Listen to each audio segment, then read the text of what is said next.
afternoon, everyone. We are ready to start topic number 2. That is patents and utility model protection system. My name is David Njuguna. I'm the manager in charge of patents at Kenya Industrial Property Institute. Some information about KIPI, and also in terms of the IP system in Kenya. The IP protection in terms of patents and trademark goes back to 1913. That when Kenya was still a colony. That's when issues of patents and trademarks started in Kenya. And that system was based on the British system, especially for patents. If you came up with an invention, that is between 1913 and 1989, you are required to go to UK and go through the UK system. And once you are given a patent, you are granted a patent in UK, the law provided that you would then come back to Kenya and have it registered at the AG office. Trademarks, the same, used to be registered at the AG. Trademark didn't have to go to UK. There was a system for registration at the AG chambers without going to UK. So that system continued up to 1989. In 1989, it happened that KEMRI, we know KEMRI. There was an invention that came from KEMRI, that was called Kemron, a drug for management of HIV. If you remember, it was led by David Koech and Professor Arthur Bell were part of that team that came up with the Kemron. And they wanted to patent it in Kenya, only to be informed that first they would have to go to UK, go through the UK system, and once they get the patent in UK, they would required to come back to Kenya and have it registered at the AG. And so it created a crisis, and therefore what happened is that the government set up a task force to come up with the own system that not require people to go to UK to get the patent there and come back to Kenya and have it registered. And within a short period, the task force came up with a draft law that went through Parliament in 1989, and it was passed. And that's the law that established Kenya Industrial Property Office, the law of 1989, the Industrial Property Act of 1989. And that's what led to establishment of KIPI then. It was an office, and which became operational in 1990. And that system, or the act, was implemented from 1989 to the year 2001, when again that initial law was repealed and came the Kenya Industrial Property Institute, the established Kenya Industrial Property Institute under the Industrial Property Act of 2001. The reason for changing from KIPI to KIPI 1 was in order to provide for things like training, what you are having here, from an office to an institute, that we could provide training on intellectual property rights or what we do, and also in terms of there are changes that had taken place between 1990 and the year 2001. Some of it was in 1995, Kenya became a member of the World Trade Organization. Remember, there's World Trade Organization that was established in 1995.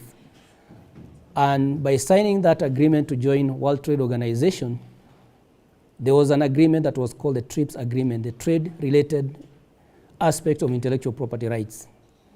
So issues of intellectual property rights were brought as an aspect of trade. And the agreement provided that the member states that signed that agreement, became members of World Trade Organization, were required to domesticate that TRIPS agreement. In other words, your law had to comply with the TRIPS agreement. And there was a time frame for doing that. For developed countries, they had no issue. Probably most of their laws were compliant with the TRIPS agreement. But most of the developing countries and least developed countries, their laws were not non-compliant with the TRIPS agreement. And therefore, they were given a time frame. Kenya and other developing countries were given 5 years to comply. That is up to the year 2000. You are required to comply with the TRIPS agreement, to change your law, to amend your laws to comply with the TRIPS agreement. And so in Kenya, we did that. That's why the Industrial Property Act of 2001 was enacted. We were late by 1 year in terms of making those changes. And the Industrial Property Act brought some of those changes, changing from office to institute, to provide the aspect of creating awareness and also training in areas of IP. The Industrial Property Act of 2001 is one of the laws that we implement at KIPI, which the Industrial Property Act relates to protection of inventions via patents, industrial designs. My colleague has talked about the industrial design, and more information will be coming from my colleague tomorrow. And what we call the utility models, and something that is called technovation.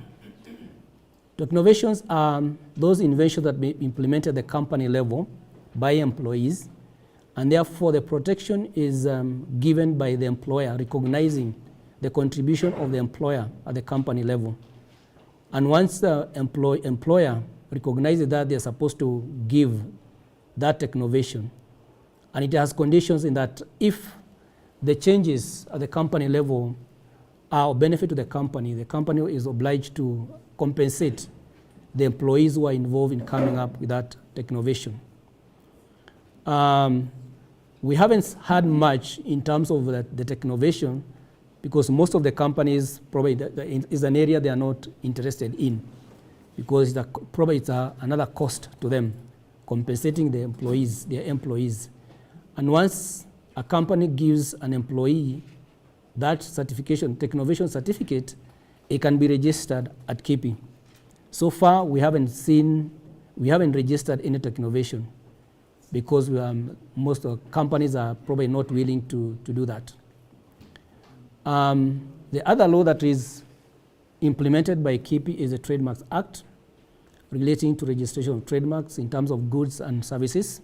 More of that will be covered by my colleague tomorrow.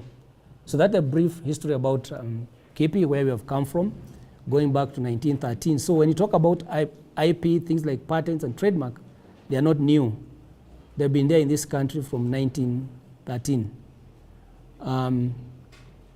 Under the law that we operate under, that is the Industrial Property Act, it provides the mandate of KIPI as to promote inventive and innovative activities and to facilitate acquisition of technology. How do we do that? Through the grant and registration of those various IP rights, the patents, utility models, industrial designs, and trademarks. How does KIPI promote innovative activities in the country? As my colleague had alluded to in his presentation, is that the IP rights, they give you exclusive rights in the market. For patents is 20 years. For utility model is 10 years. Industrial design is 15 years.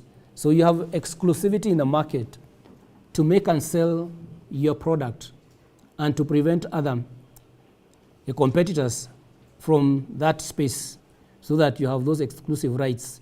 And because of the exclusivity you have in the market, you can charge at a higher price your product, so that you recoup the cost of your research and development, the sunk cost in terms of coming up with a new product. And therefore, that's how you promote that innovation in the country. And also that is tied to, once you have protected your right, the other people will be prevented from competing with you in the market. And if they cannot compete by reproducing your product, they'll be required also to invest in research and development. And if they come up with a new thing, they can also protect it and also recoup the cost of that investment. So basically, that's what IP rights do. You have the exclusivity in the market. You charge probably maybe a higher prices. You recoup the investment in terms of coming up with a new product, or that new product, or new process, or new technology. So, and basically that's how the IP system works. In terms of functions, one is in terms of the grant and registration of those various IP rights, the patents, utility models, industrial designs, and trademarks, and also screening technology transfer agreements and licenses.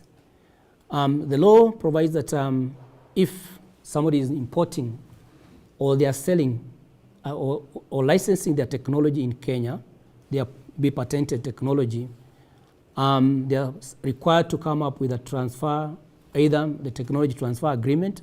Transfer means you are selling your technology to somebody else, you are patent to somebody else, or you are licensing somebody to make use of your technology, which is protected at KIPI.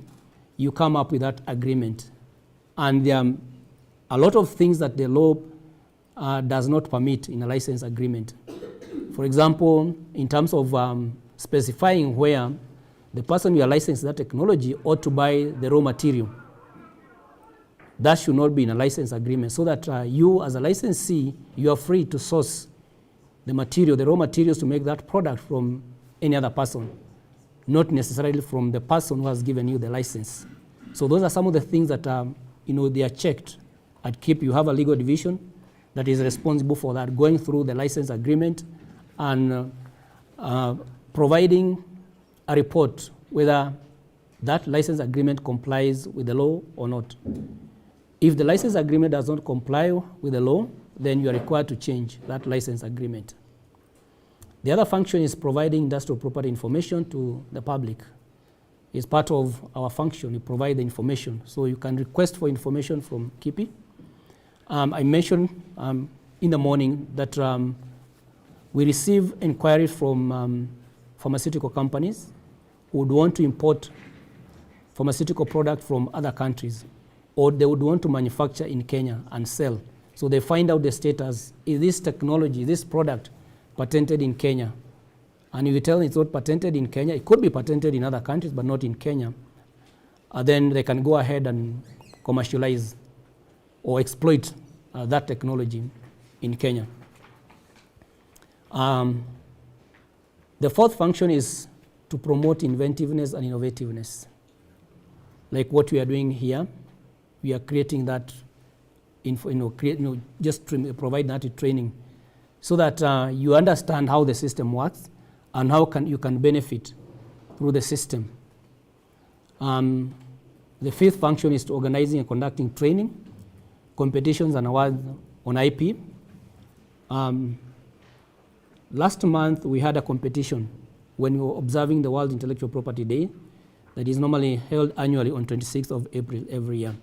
And there are some people that won some award, some cash prizes. The first winner got 50,000 from KIPI.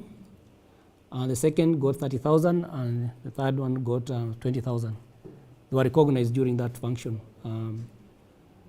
through the competition and award as provided under the law. And when you look at the patent protection system, the objective is to promote technological and economic development by encouraging innovation. Where we are, we're in the age of, it's a knowledge economy. It's about innovation, coming up with new things, new products. Where we are, there are gadgets that surround us. They are here because somebody took an initiative to do research, to develop, and bring them to the market. We are enjoying them today. Back in the day, when we used to have this kind of workshop, we didn't have this kind of a facility, the projector. We used to have an overhead projector where you'd have like, what was it called? Transparencies. And you'd print them through the normal printer, and you'd put that transparency in a projector, like on top, and then it would project. But that technology is no longer there. You can't find it. Probably most of you, or some of you, never found it. You've never known about it. You are hearing for the first time. Overhead projector. Some of us had it. Yes, some of us. Prepare the transparency. Yes. In advance. Yes. And then you put them on the flat, whatever. Yes. Projects. Yeah. Then there's somebody who will be responsible. And they used to look very nice. Yes. And you would look quite organized with them. Yes. Then you'd have somebody sitting there. Their job is to remove and put the next transparency and project. But now we have this facility. Back in the day, we had the cassette for playing music. And back in the day at the university, we had this equipment called, what was it called? The high-speed dubbing. Yeah, our time. You'd have with double-decker cassettes. So one original, and the other one you put it there, and high-speed dubbing to just replicate what is in that cassette, the music. So that was a thing of those days at the university. And every person at the university, that was their... The gramophone. There was also the gramophone. Yes. Where you put Majira, then you put a record, yeah. And then you bring the head with a needle, then it begins to play. All those things. But they have been overtaken by new technology. From the tape cassette came the CD with the music, which now probably most of you, the young people, you're not even aware about the CD. You'd have music in a CD. It's that technology is gone. Came the DVD, high capacity, music, movies in a DVD. DVD again is off the market. You go to streaming. Yeah, you can watch a movie, Netflix, through your computer. So that's a new technology. So that's and there are people who are out there bringing these new technologies to the consumers. We benefit, we enjoy the music. Yeah, so because somebody has invested in terms of coming up with this new technology, and as consumers, we enjoy these new facilities, whether it's the artistic work in the scientific field, we are benefiting from that. And that's where the intellectual property rights, they come in. If you come up with your music, you have those exclusive rights for 50 years after your death. So it's sort of biblical. A wise man leaves an inheritance for his children's children up to the 4th generation. That's in the Bible. So by copyright, your children and children will enjoy the benefit, your estate, for 50 years after your death. There's this product called Listerine. How many know of it? It's a mouthwash. It's in the market.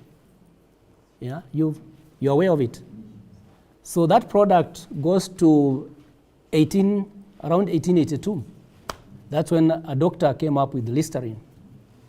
And he had good legal advice. He came up with an agreement to license that product to a company. And one of the conditions was that that company was going to give a certain percentage of the sales to that doctor for as long as the company continued to make and sell Listerine. 1882. Listerine is still in the market. If you go to the supermarket, it's still there.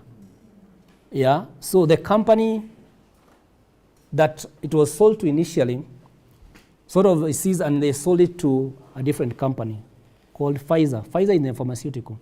They are the people who are making that Listerine. In 1950s, they tried to invalidate the license, the agreement with the owner. And the court said, on the basis that by 1950s, other companies had known how to make the same product. Yeah? And so there was that competition that came in because many other companies knew about it. But the court said, we are enforcing the agreement. What does the agreement say?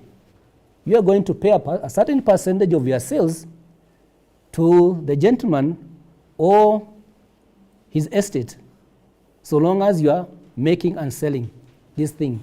So the only way we can invalidate this license agreement is for you to stop making and selling Listerine. That's the, it's at the hand of the company. Stop. If you stop selling it, the license agreement is over. So they continue paying 18 to the estates. So those guys, the children's children, they are still benefiting. Yeah, I don't know which generation now they are in. So those are some of the things that are, the benefits that can accrue from IP. Yeah. So in terms of this objective is provided for in our Act, the Industrial Property Act, because it says the Industrial Property Act is an act of Parliament to provide for the promotion of inventive and innovative activities through the grant of patents, utility modes, and industrial designs. So that's how KIPI promotes innovation as provided by this Act. The other ways of promoting innovation, the other agencies like Kenya National Innovation Agency, they also have their mandate in terms of how they can promote the invention, even funding for research, even the areas of commercialization, the things that the research that is coming out of the university. The Kenya National Innovation Agency is coming very strong. They would want to assist the universities in terms of commercializing the output of the research. And they are doing a lot of collaboration with creating partnership with other companies, with people who can fund research and also commercialization of the research output. The rationale of protection of IP, one is in terms of the fairness, the right of the creators, the inventors, that once you come up with a new thing that helps the society enjoying, it's only fair that you be protected. You be given exclusive rights in the market. And also as a reward, to encourage you to invest more in terms of coming up with new things. The music, the other day there was an uproar. Sauti Sol and Azimio. How many heard of it? Yeah? The copyright guys will be here tomorrow. Probably you'll ask them what happened with those questions. Yeah. Something even me had not heard about synchronization. Yeah, so, but keep that in mind. The guys of copyright tomorrow when they come asking those questions, the Sauti Sol and Azimio. So the other rationale is economic incentive for creativity. By registering your IP rights, there's economic gain. You can recoup your investment in terms of research and invest more in further research, product improvement, what you have come up with. Public benefits in terms of the new products, new technologies, and also in terms of disclosure of technological information to the public, especially for patents. For you to get a patent, you are required to disclose fully. It's an exchange. Disclose what you have invented. In exchange, you get exclusive rights in the market. You are given exclusive rights in the market. Why do you need to disclose?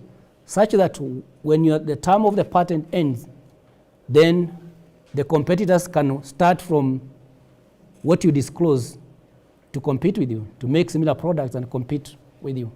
So there is the benefit to the public that somebody can read your disclosure, the disclosure of your invention, understand it, and start preparing, even improving on what you have come up with, and also even patent for the improvement. Yeah.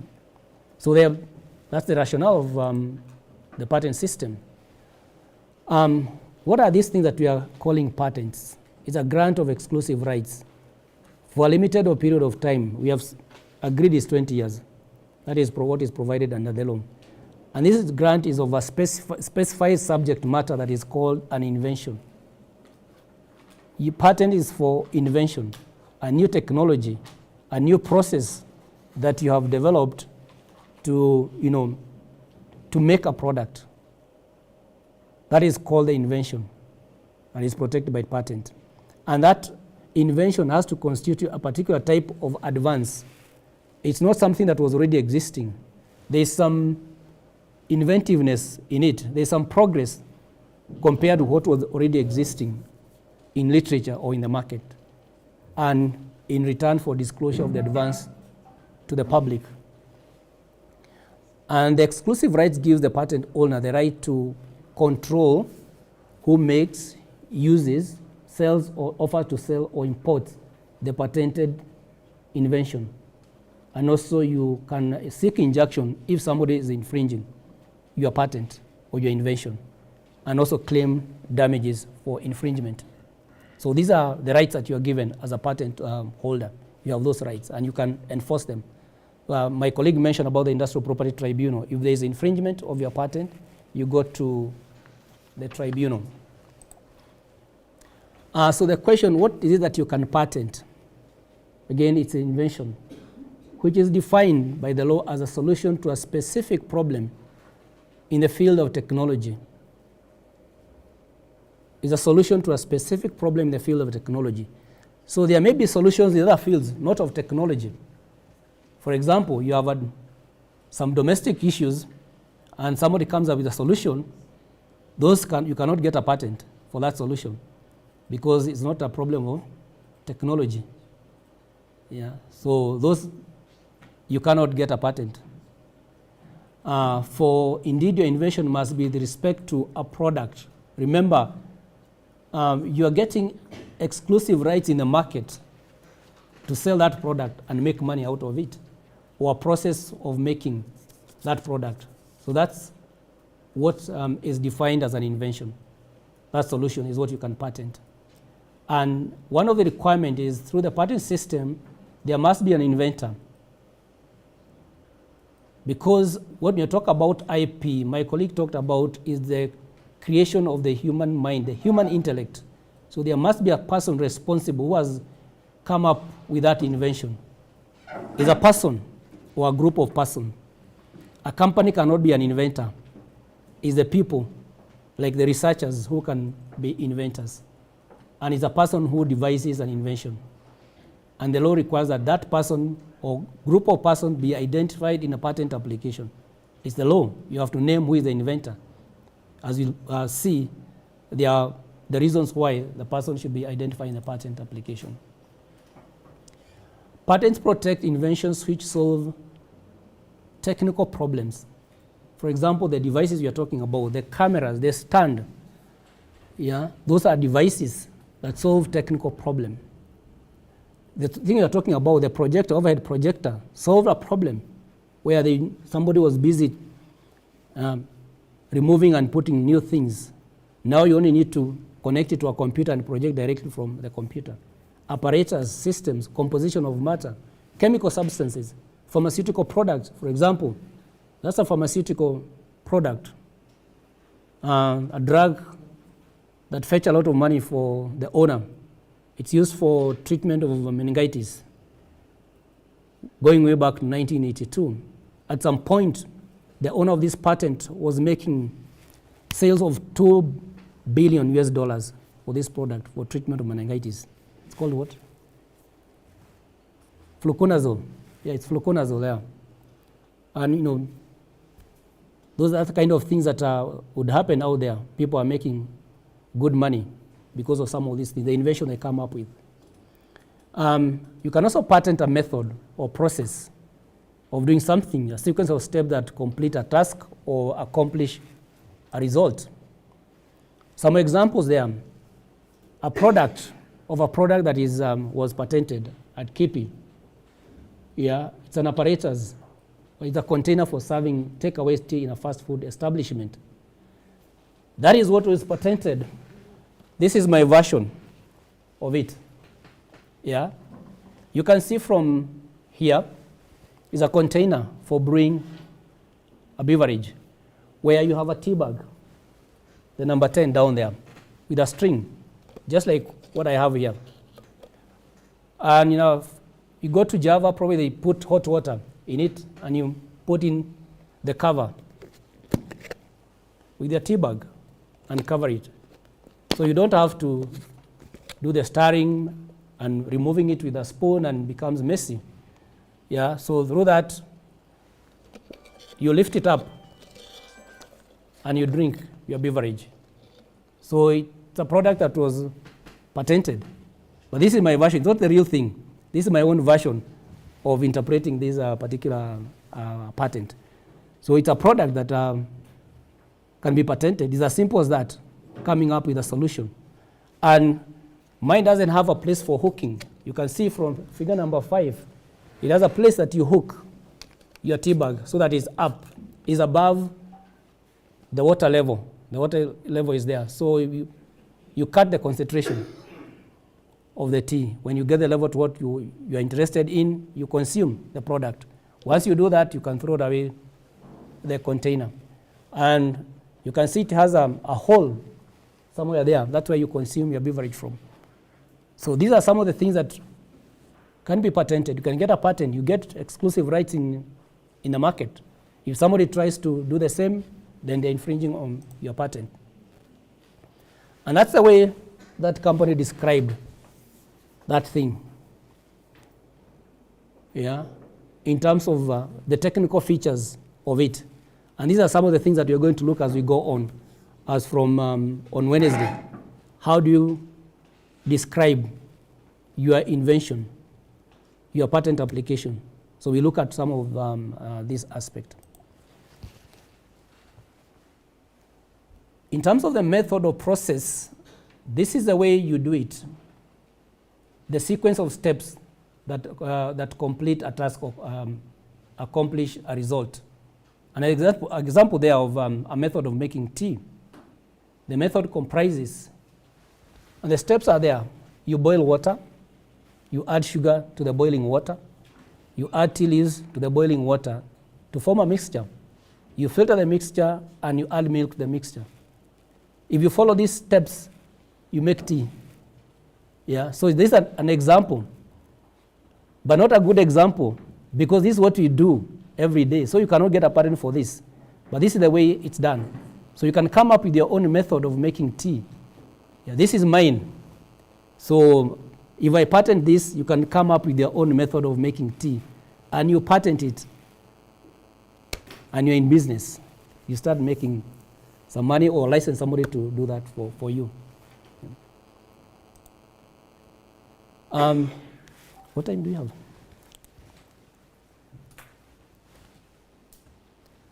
Yeah, I think we have, at this point, been told you have to go for lunch. And we resume at what time? Huh? In one? I think we can give for 5 minutes for a minute. Just a question where you are bringing. Yes, I'm going there. I was suggesting we do this. Let's have 5 minutes, a round of 5 minutes for any burning question. Remember, this topic is rolling over into the afternoon. So we shall have ample time for discussion after the full presentation on this. Therefore, I was suggesting, unless it's a quick one, which you lose before we break for lunch, before you come back, then that one you can ask. But hold on to your questions, kindly note them down.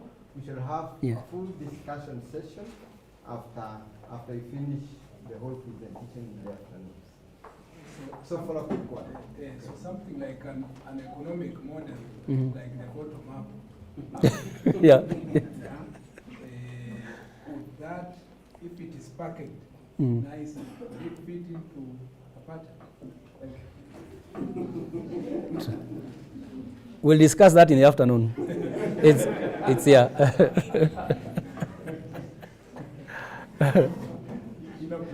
Okay. So unless there is I think that. and burning question. No, I think let's go for lunch, then we resume. So maybe we break for lunch, because this presentation is a bit long, and we extend it to the end. It would mean we break for lunch past maybe. So I was thinking we take a break at this point, go for lunch, come back at 2, and then we can finish the rest of the presentation and have ample time for discussion. Yeah. Is that okay with everybody? Yeah. Allow me to consult if I'm looking for consensus.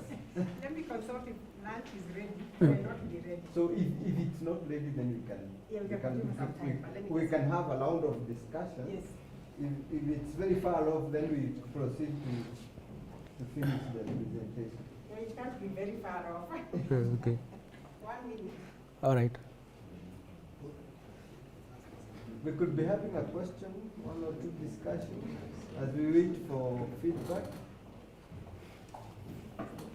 Mhm. You Or can answer. which one? Yeah, but Okay. you can answer it. No problem. Yeah. We can go on for a few minutes until we confirm. Like how many? Like that. Okay. We haven't received any feedback. No feedback. So no feedback means We continue. We can continue for 10 minutes. Yeah, for 10 minutes. So I think we are clear with what can be patented. So the next is look at what is not patentable. And one of it are schemes, rules, and methods of doing business. For example, the multi-level marketing, or how you hold your chamas, things like the merry-go-round, accounting, insurance, bank schemes. For example, there was a bank that had Diva as a scheme, a bank account for ladies. So the method of doing business, the rules of doing business, the law does not permit. The law says that should be left to the market forces, not through patenting or protection by law. Yeah. Performing purely mental acts. Remember, what you can patent is an invention, which is a solution to a technological problem. Method of playing games, rules, schemes of playing games, they are not patentable. They are prohibited by law. For example, a method of playing double football. This was an actual patent application at KIPI. Yeah, somebody said, we know the Shemeji Derby, AFC and Gor Mahia. And somebody was saying they would want to come up with this kind of a football field where you can have 4 teams playing. The Shemeji Derby and some other 2 the other way. And they applied for a patent. They said that the law does not allow for this kind of a thing. So you cannot get a patent. But still, if you are able to do that out there, that's your own business. That's a kind of business which is not allowed to be protected. You cannot get exclusive rights for doing that kind of a business. But if there's money out there for it, you can try it. Yeah. So how you do business, the law does not allow. So the other thing that is not allowed to be patented are discoveries. Again, another good example. A professor at the university discovered why giraffes have long necks but not faint. And again, applied for a patent for that discovery. And one of the questions would be, how is this person going to make money out of it in terms of in the market there? What product was he going to take to the market to sell? Because the patent gives you the exclusivity in the market in terms of your invention. And therefore, the law does not allow for you to patent a discovery. The other prohibited subject matter are scientific theories and mathematical methods. Again, the law says those cannot be patented. For example, the famous formula E is equal to MC squared will not qualify for patent protection because the law prohibits that. But a device using such theories are patentable. If you come up with a device that makes use of that theory, you can patent the device, because the device you can sell to somebody else. You have to make money out of it. The other thing that is prohibited by law is method of treatment of humans or animals by surgery or therapy. This is, in many countries, this is prohibited. US is not prohibited. And sometimes you'd ask them, how do you if you have a patent for a method of treatment, somebody, how do you know that somebody is infringing on your patent? A doctor is infringing.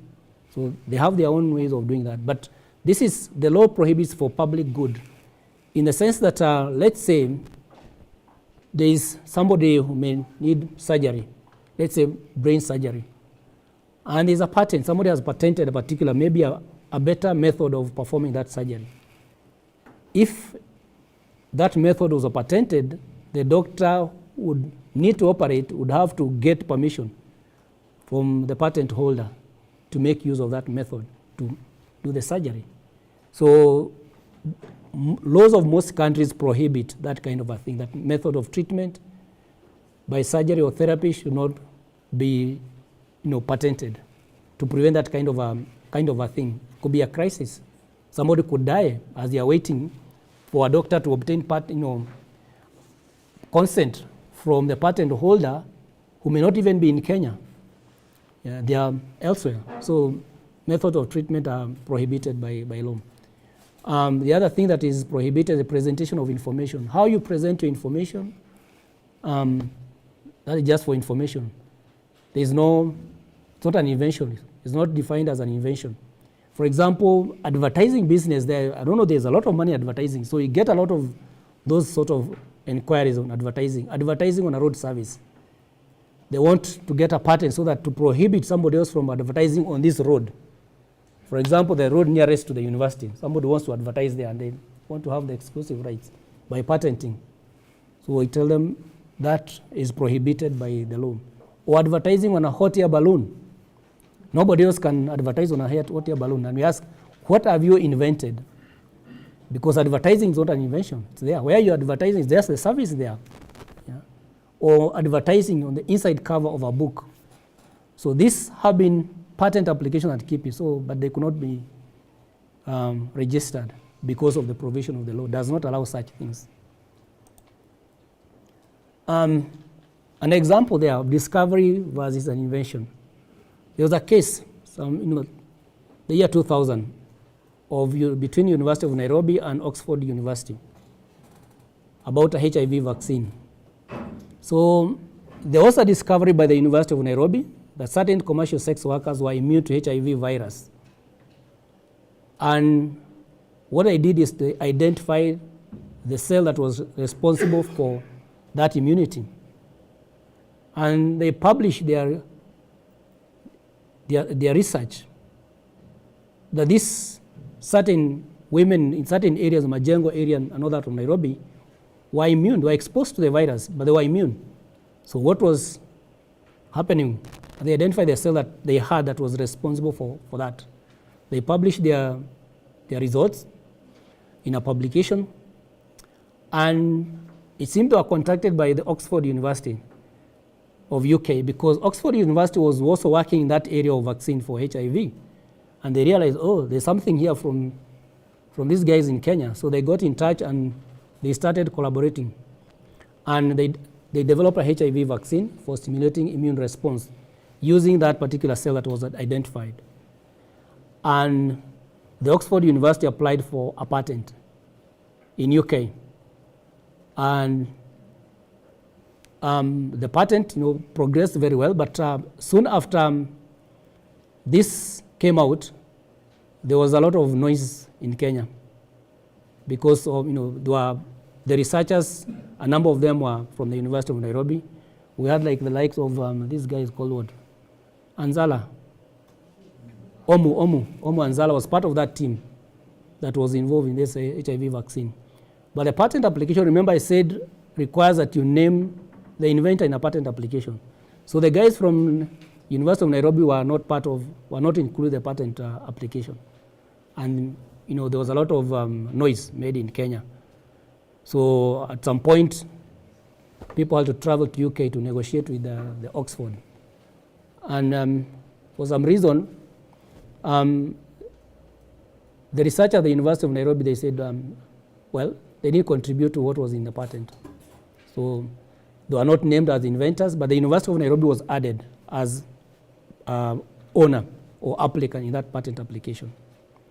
Yeah, so you can see the distinction between the discovery yes, you have identified this thing, but you need to go ahead and find out how do you make use of that discovery into something that you can make and sell out there in the market and make money. Yeah, because it's like these guys, they identify the cell, but that was it. That was the end of their story, of their research. But somebody else took it up and said, oh, we can develop a vaccine from that discovery. Yeah, and so that's what happened. That's the distinction between the discovery and what you call now the invention. So the vaccine is an invention. The identification of the cell, that sort of a discovery, because the cell was in this, the women. So the next question would be, what are the requirements for obtaining a patent? For you to get a patent, you are required to make an application in countries of interest. Remember, if you apply for a patent in KIPI, it's based on the law in Kenya, the Industrial Property Act. And the protection is in Kenya. The protection you get at KIPI does not apply in other countries. It only applies in Kenya. So, because the patent protection or IP protection is territorial. It's granted by the laws of each country. However, there are other means of getting protection in other countries. There are collaboration. For example, in Africa, there's a regional organization that is based in Harare, Zimbabwe, which you can get a patent protection for up to 20 countries in Africa. West Africa, they have their own version where you can apply and get a patent valid in about 18 countries in West Africa. So mostly IP or patent protection is territorial. Most of the IP, even trademarks, you have to apply for protection in the individual countries or a group of countries that have agreed to come together and form one organization. And you have to provide details of the applicant as well as the inventor. This is a major problem from things that we get from the university. There's no distinction between who is the applicant and who is the inventor. It's all messed up. Yeah?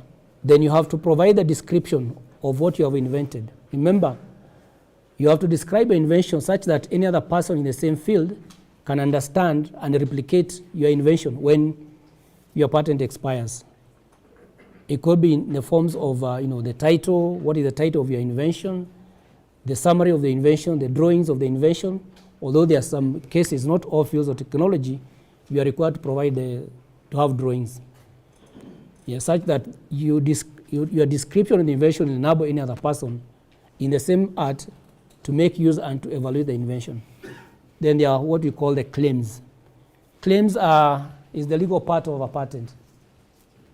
That's where the lawyers come in, determining what is the scope of your invention by looking at the claims. You look at some of the claims just for clear understanding. An example of claims. On the left-hand side, you have a stool, and it has a claim, one claim. And this person is calling it, is an apparatus comprising a platform and at least one support member disposed to maintain the platform a predetermined distance above the ground. That's how somebody is describing a stool in a patent application. You understand it? In this case, it's calling the stool an apparatus comprising a platform. A platform is a sitting place up there. At least one support member. The support member, at least one, the three legs. Those are support member disposed to maintain the platform a predetermined distance above the ground. So that's how complicated it can be. On the other hand, you have a claim to a chair. It's an apparatus comprising a platform, more or less like the stool, but it has the last thing, distinguish it from the stool, a back support extending upwardly from the platform. That's a backrest. So those are the kind of things that people describe or the lawyers put in their patent application to describe things. One, the language is legal, so it can be a little bit challenging for somebody who's not in that field. I'm told lunch is ready, so we go for lunch, and we'll continue from where we have left off. All right.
session.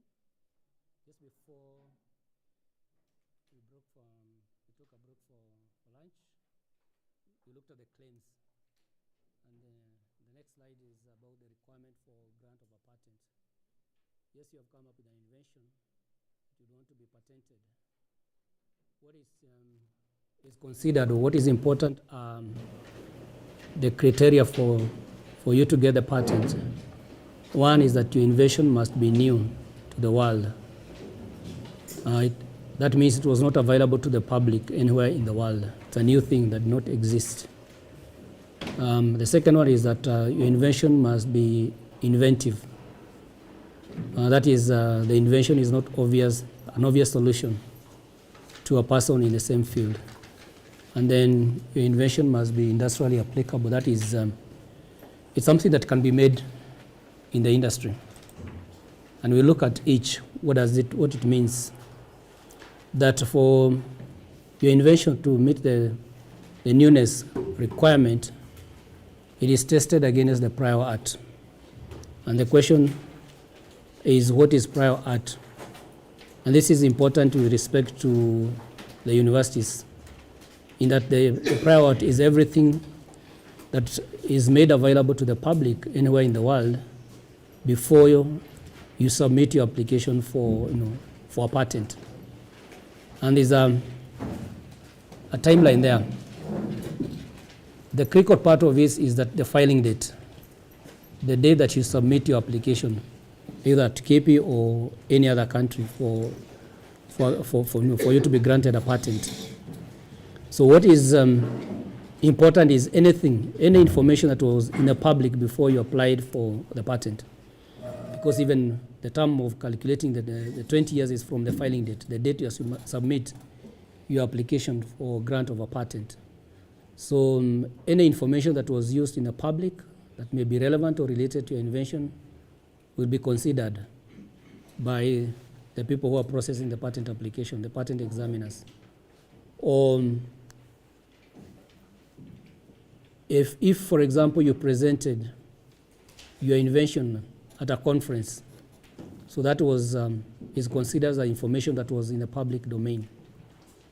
It was available to the public before the filing date. Or if you published your work relating to the invention, that also is considered as prior art, and it could affect whether you can get a patent or not. What you found out at KIPI is that a lot of patent applications that are made by the university, you'll find that initially it was published in a journal, scientific journal somewhere. So even a scientific journal would be considered. If you publish in a scientific journal, it will be considered and can affect your chances of getting a patent. And I know, the policy of the universities, publish or perish. But you're saying that it's important you can apply for a patent and then publish your work. So that will not affect your chances of getting a patent application going through and you be granted a patent. So newness is very, very important. If you make your work available or use your invention before you apply for a patent, there's a likelihood that that information can be used against your patent application. So the second requirement is that your invention must have an inventive step. And the way that works is that your invention has inventive step if it is not obvious to a person skilled in the art to which the invention pertains, as of the filing date. So again, the issue of the filing date comes into play. It must not be obvious to a person skilled in the art. And also with regard to the prior art, we look at what was available to the public, that is the prior art, before you applied for a patent, and also in terms of the common knowledge in that particular field, what was known out there in that field, and then do a comparison. Would a person in the same field would come up with that in the same invention without being creative or inventing? So to what extent would a person skilled in the art be able to reproduce that invention without being inventive, based on the prior art, the information that were publicly available to the public, and also the common knowledge in that field or in that art. So those are some of the things that are taken into consideration when determining whether an invention has the inventive step. The third requirement is what we call the industrial applicability. Is it something that can be made in the industry? The invention must demonstrate some benefit. What is the benefit of your invention? What can it be used for? Remember the case of the discovery of the giraffe with a long neck but does not faint. So it's not something, not information that can be used in the industry to make something that can make money. Yeah, so in that case, one of the requirement is that your invention must be industrially applicable. It can be made in the industry. And normally this is a killer for the inventions or the machines, the perpetual motion machines. And this is machines that is alleged can function without any external source of energy. For those in the science field, you know, there is no such a machine that cannot function.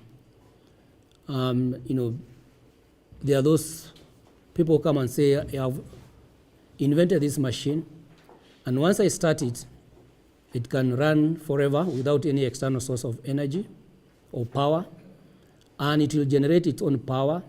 You can weld with it, you can generate electricity with it forever. But in practice, those kind of things, they never work. Maybe toys, they do work, like those things that keep moving up and down, toys. But in terms of a machine that can generate power to run on its own forever, nobody has ever been able to make such a machine. And therefore, those are the three requirements, plus also the other one in terms of detailed description of what your invention is all about. The benefit of patent protection, again, is the right to exclude others from exploiting the invention. In terms of making that invention in practice, selling the invention in the market, or using the invention to do something else. And also in terms of importing. So if you have a patent granted in Kenya, it gives you all those rights, yeah, to prevent other people from doing the same thing as you are doing in terms of making, importing the subject matter of that patent. If it's a device, you cannot bring it into Kenya because you have a patent, otherwise they'll be infringing. The rights, patent rights may be assigned, transferred to a third party, or licensed. A lot of inventors, most cases, what they do is to license their patents for maybe companies to manufacture or make use of the invention, or to transfer their rights to the company. For example, the inventors work in research companies.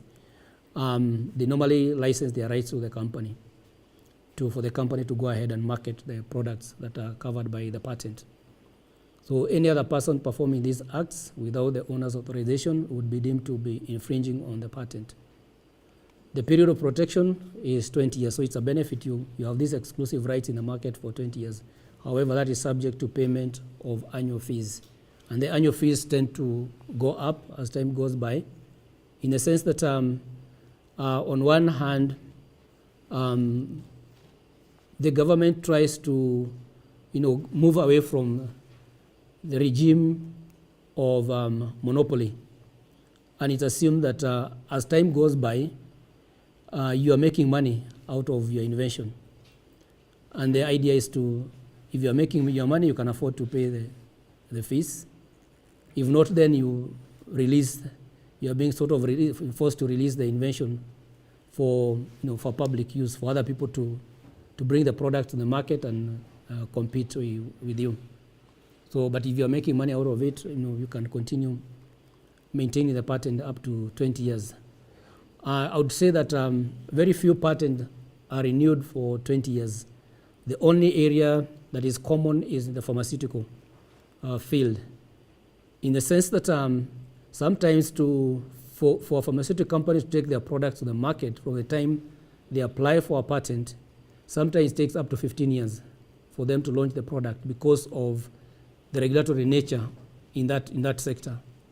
That it has to go through the trials, various trials, testing its efficacy, whether it's going to work, does it have side effects, before the company is given the authority to put the products in the market. There are a lot of tests, which has to be confirmed by the regulatory authorities, and sometimes it can take up to 15 years. So you find that the company has probably 5 years for them to exploit that invention in the market.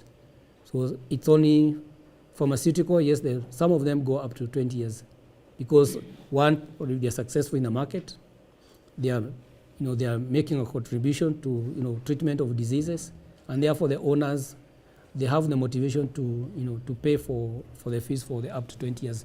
But most of the other technologies, 20 years is such a long time. Other things will have come on board. Better products, better technology will have come on board. The example you're talking in the morning about the tape cassette, the CDs, the DVDs, they have more or less in less than 20 years been phased out of the market. Nobody is interested in the CDs and the tape cassette. They are no longer there. Even the equipment for playing those cassettes are not in production anymore. There are better technology that have come up. And therefore you'll find that probably in 10, 15 years, the invention, probably the other things will have come up, better things, better products, better technology will have been invented, and they are in the market. Patent rights are limited in some way, that yes, you may be obtained a patent, but somebody who was already using that invention is not affected by the patent. My colleague talked about the Coca-Cola formula, which has been kept as trade secret, only known to few people within the company. So if somebody was to find out what the formula is, probably they could apply for a patent because that information is not in the public domain. It has never been published. Nobody has talked about the formula. So the likelihood of getting a patent could be there, and somebody could get a patent, but that patent you obtain will not affect Coca-Cola because they were already using that formula. It will affect them. And also could bring the issue of the validity of that kind of a patent. The other limitation that patents are granted for a specific country or territory. Patent in Kenya is only valid in Kenya unless they are, it does not apply in other countries. For example, in Uganda or Tanzania or any other country, because they also have their own system of registering the patents. However, I talked about their regional organization that can grant you a patent that is valid for a number of countries. And patent is infringed with respect to the claims, like the ones that we are looking at, the stool and the chair. So that's what, when somebody goes to court, say the patent has been infringed, that's what is decided, the claims that you put there, whether they have been infringed by a third party. So claims are very important. The other limitation that patent rights only prohibit commercial exploitation and not scientific research. Yes, it's a patent, but at the university it's possible to get a copy of the patent and you study it with the purpose of improving on it. You may find that there are gaps there are some improvements that may make either if it's a product or technology better. You can do research and improve on it and possibly even obtain a patent of your own through the improvements. And indeed, most of the patents in the world are improvements. A lot of them, they are improvements on what was already available. So somebody will identify what is the problem with that invention, and then they come up with a solution. Going back to the example of the pharmaceutical product I was showing, fluconazole, initially what was there was a previous invention by a company called Imperial Chemical Industries of UK, who had come up with almost a similar structure, but instead of fluorine atom, for them was chlorine, and it was as a plant growth regulator. things that you spray to your crops to stimulate them, to grow better. And for them, when they were doing their research, they found that the one with the chlorine atom was dangerous to human beings. So they never pursued that area. Only that there was this other company, the Pfizer, they also was doing some kind of research, and they stumbled upon that patent of the UK company, the Imperial Chemical Industries. They started doing research on it, and when they substituted the chlorine atom with the fluorine atom, it became wonderful for antifungal treatment of meningitis, and they got the patent and made a lot of money from it. The Imperial Chemical Industries is not known how far they went with that product. It doesn't seem to feature anywhere. But the second company, the Pfizer, they made a lot of money out of what they came up with. So you can see even improvement patents, it's possible to, for them to, invention is possible to get a patent for it. So in terms of the university community, it's an area that is unexploited here in Kenya in terms of looking at the patent. What is that I can do with that kind of invention to improve on it? And the facilities are there, the lab facilities are there in the university, so it's possible to do that. You can learn from a patent with a view of improving it, or even learning such that the improvement can be patented and even put into the market, commercialization of inventions, because it's one of the areas that the universities in Kenya are really behind in terms of exploiting the research work that is happening at the university. Then we look at the issues of ownership. Very, very important, especially for university. For the law provides that the invention belongs to the inventor. That's the first principle, that the invention belongs to the inventor, the person who devised the invention. And it's the first rule, first to file. Then you have the first to file rule. Is the person who gets to KIPI or any other patent office who is given priority, the first to file. That's why the filing date is very important. The date you file an application is very, very critical. Yeah, so the first to file is very critical in this case. Thank you.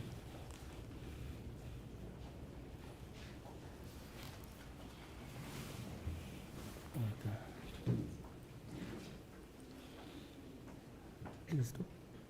So, ladies and gentlemen, we are going to take a break, and we are going to just officially open this session. So we're just going to make a little bit of some rearrangement.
was looking around to see where the coffin was, but I've not seen.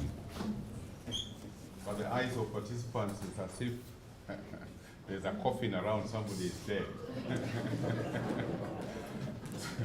So please, if nobody's dead, let us lighten up. Good afternoon, ladies and gentlemen. Good afternoon. Yeah, as you have been told, my name is Philip Raburu, and we are delighted to have you here. I come from a division which he has called PRE. I hope it has been defined. That is a planning, research, and extension. So that is what PRE means. And this training falls under my division. And we want to really start by thanking very, very, very much our friends from KIPI. Yeah, this is something that we have desired for a very long time. And we have never known how to go about it well by getting a place where all the knowledge will be consolidated and be given as a package. And we want to thank you so much for offering to do that. And Buona VC, they are doing it free of charge. We are not spending a single cent on KIPI. KIPI is the one who sponsored this activity, and we're really grateful that you are doing it in our institution and for us.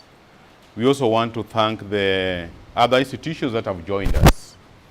We are in the era of sharing of resources, so that if there is a resource, whether it is human resource or whatever kind of resource, we share so that all of us can benefit.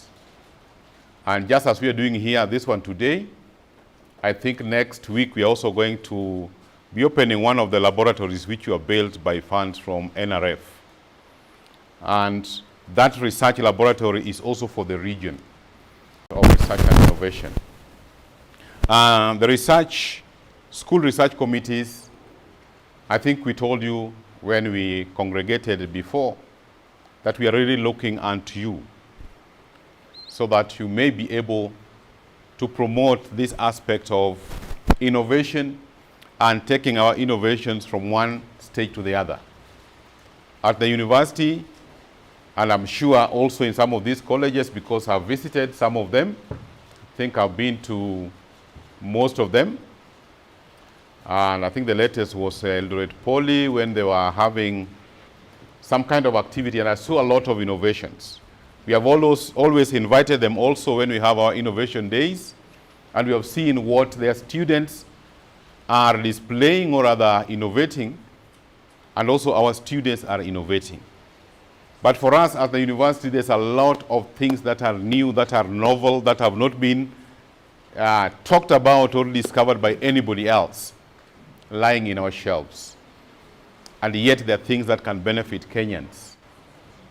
So we are so grateful to KIPI that this training that we are doing here is going to open an avenue for us and also for our institutions in this North Rift region, so that whatever we are doing in this part of the land can be known to the world. I know we are more known to the world than any other region in Kenya, because we are the only ones who bring gold. I don't think there's any other region that brings gold apart from North Rift to this nation. And so, even those our gold should be patented. The way they run, it needs to be patented, because why is it that they always get gold? And these are the challenges for the scientists in the region. How can you see how you can patent that? Because the problem you have had is that people do new things, but they disappear. There were some very nice sofas that we were doing with some communities in Western Kenya. Those people, what do you call them? Huh? Marachi, very nice seats. And sometimes I remember when I was still active in the NGO world, we even went there to train them how they could do better ones. Now those chairs don't belong to us anymore, isn't it? And people like Kanjichi, you have been cooking ugali. Is there ugali which is patented for Kenya? Because I go to Western Kenya, they do it differently. I go to Central Kenya, As you come from Western Kenya going this way, it becomes lighter and lighter. Eh? And that's why you find when some people who are already from this side, they go to an hotel even in Machakos, watauliza, who is the cooking ugali in the what? Who is the chef, particularly for ugali? Because it has a particular what? Texture and taste, but it is not patented. Now go to Githeri. Wajaluo wanafanya namna hii, Waluya namna hii. Go to Kikuyu, wanachanganya kila kitu. Go to where have we patented our Githeri? It is not. But the scientists are you people. We need to go a step further so that we can be patenting some of these things that are very important and very indigenous for us. Is Mursik patented? Mursik? No. I'm asking you. Yeah, and you are also retiring without assisting without assisting our communities here to patent Mursik. Anyway, sorry, sometimes I tell a lot of stories when I'm in the bathroom. But let me, since it's not my day, I just want to thank all of you for coming, and please know that it is not just a training like any other training. This is a training for livelihood, and your own livelihood, and also the livelihood of our communities, because we need to represent them. At the university here of Eldoret, we have kind of an MOU with the North Rift Herbalist Association. They have a whole set of drugs, and they are treating all sorts of things. During COVID here, they really helped us, and they could identify and know where this COVID was the years back when there was the last COVID. But we have not worked with all these, our indigenous people and our communities, to make sure that things that are in this region or in this nation as a whole is patented. So please do something about it. Let this training not end here. This should be the, at the end of this training, I'm sure you are going to be equipped with almost each and every talent that you need so that we can assist all of us. Bwana sifiwe. My name is Raburu. As I said, the Lord Jesus Christ is my Savior. I'll not stop to say that. I'm an evangelist by profession. When the VC is not giving me salary here, I do evangelism in the village. So with those many remarks, I would like to invite our VC, Professor Teacher, to give us his own remarks before we can officially open this training. Thank you so much. May God bless you.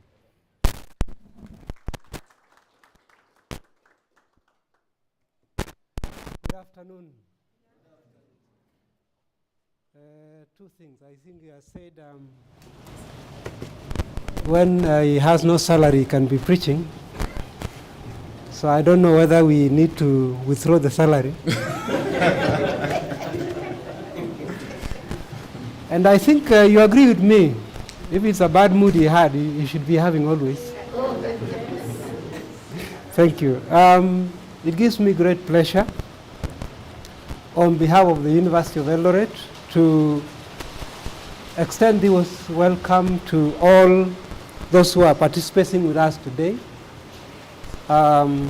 Indeed, it is an honor to have you here with us because it's a unique training that is capturing not only our university and the region, but also we believe that this will foster something that will spur development and the knowledge that is, my colleague here has said, is lying in our shells to come out. I would also want to echo and thank KIPI very much for this very gesture in terms of going out all the way to make sure that our process of innovating to reaching a finished product and being able to be seen in the market is on. So we thank you very much.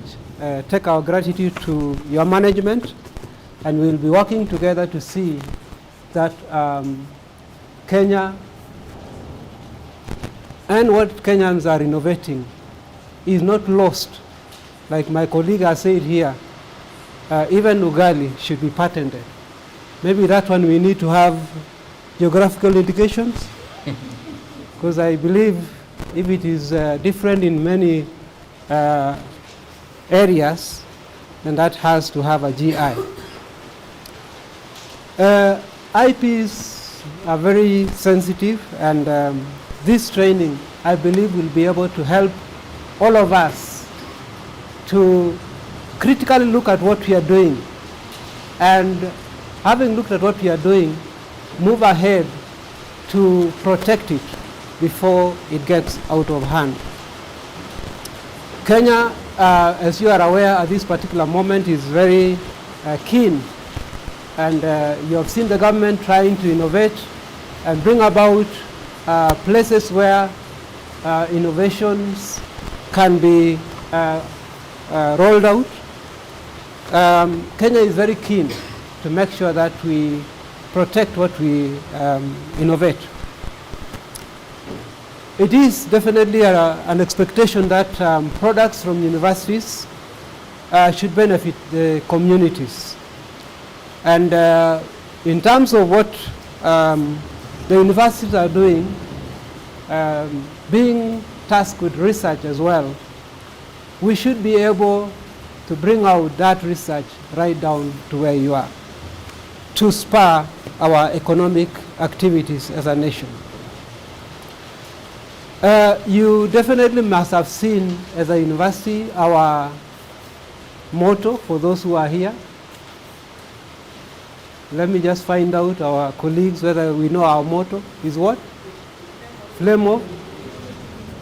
So innovation should be something that we are, if you cut your whatever, it comes out of you, it's part and parcel of you. So not only just innovation, but also being able to protect it and have it out there in the market. And to do that, the university has managed to put together a number of instruments that will help in this area. The IP policy is in place. We definitely have our research and innovation policy in place. As my colleague has said here, there are committees all over in terms of right down to machine learning in schools to be able to have research issues articulated. We have the annual Innovation Week, which I'm sure some of you from RVTTI and Eldoret National Polytechnic have participated before. And we'll continue showcasing all this to make sure that research and innovation are part and parcel of us. My colleague has also mentioned partnering with other organizations like the North Rift Herbalists and other organizations to be able to bring out and commercialize what has been innovated in those particular fora. We also have our outreach center, which is able to link up with farmers. And having known farmers, there are things that they innovate down there that probably we don't reach in a straitjacket classroom type of research. And those are things that also need to be patented in the way they do things. We are in the midst of information revolution as a nation, and therefore whatever we do, wherever we are, will quickly get out, and we need the team that is here to help us to know how that can be protected. I'm sure the challenges that we are facing are not unique to us, but also unique in the sense that the rest of the world are facing the same conditions. One of the most effective ways of demystifying IPs is reach out. And I'm glad today we have many institutions that are here with us. And to understand that at every level you can innovate and therefore be able to protect. I would like to emphasize that our institution will continue to do everything possible within the resources that we have to support creativity and also address any issue associated with IP. It's our hope that in the near future, it will be part and parcel of our undergraduate curriculum program. I know that this training is very key for us, and we will touch many issues in terms of public health, agriculture, biodiversity, social sciences, economics, literature, name it. Because in every one of these, there is an innovation. Our institutions require access to vast resources which are available at KIPI, and we want to assure you we'll be knocking your doors once in a while to make sure that those resources we can be able to harness. And therefore, we would like maybe as a region to form a consortium. Maybe that is for us to think about. It is our desire that once you have completed this training, the participants, you'll be able to network together, both at your institutions and together as a region, and so that we can remain relevant in IP activities. And as you have already started, I look forward to your constructive engagement as various entities and as individuals, so that at the end of this training, it will not be like I went for a training and that's the end of it. It is a beginning of something that you'll want to do in your institution. And with those many remarks, let me declare that this training is officially open. Thank you very much.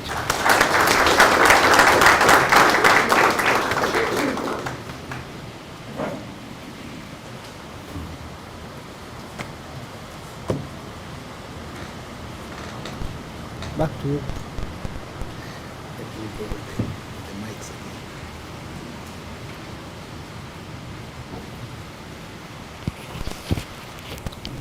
Thank you very much, Vice Chancellor.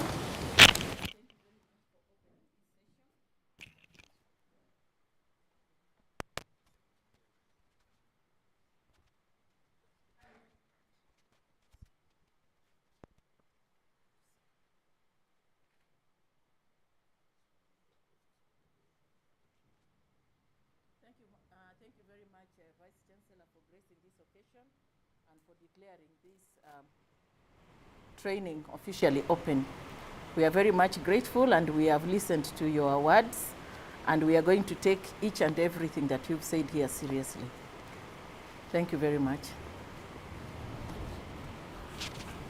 So we would request that you release us, because we were just in another meeting, and some visitors from Nairobi, and we just broke off to come. So that IPMO, if you can release us, would be very happy. Yes, I think we can release you. We were hoping to take a group picture, but with the rains, I think we'll have to take it at the end of this training. Okay. Just call us, we will come. Okay, thank you very much. Our brothers from KIPI, I'm sure they will come and see us before they finish. Yes, tomorrow also we have the Kenya Copyright Board. They are going to be here physically to tell us about copywriting. Yes, so thank you very much. Thank you so much. God bless you.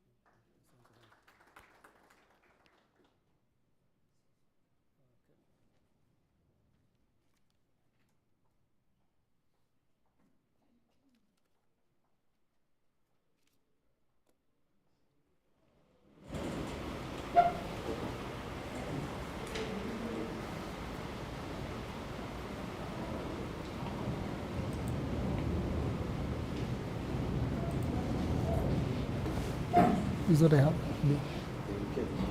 Okay.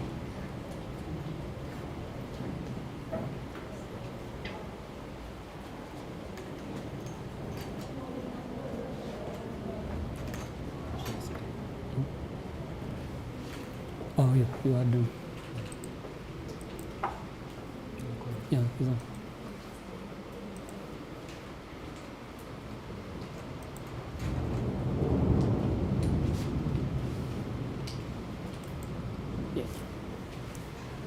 there. Okay. So we continue with the session. So we're talking about the ownership of a patent, and just saying that the invention belongs to the inventor. That is what the law provides. And also in terms of the first person to get to the patent office to apply for a patent. There's also a second situation relating to commissioned work and also an invention by employees. So if, for example, you are working at the university, you are a researcher, the law says that in the absence of any agreement between the employer and the employee,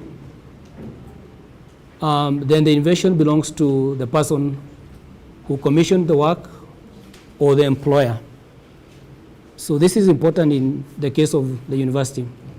A lot of times we find universities applying for a patent and naming, the university is named as the applicant as well as the researchers, the ownership.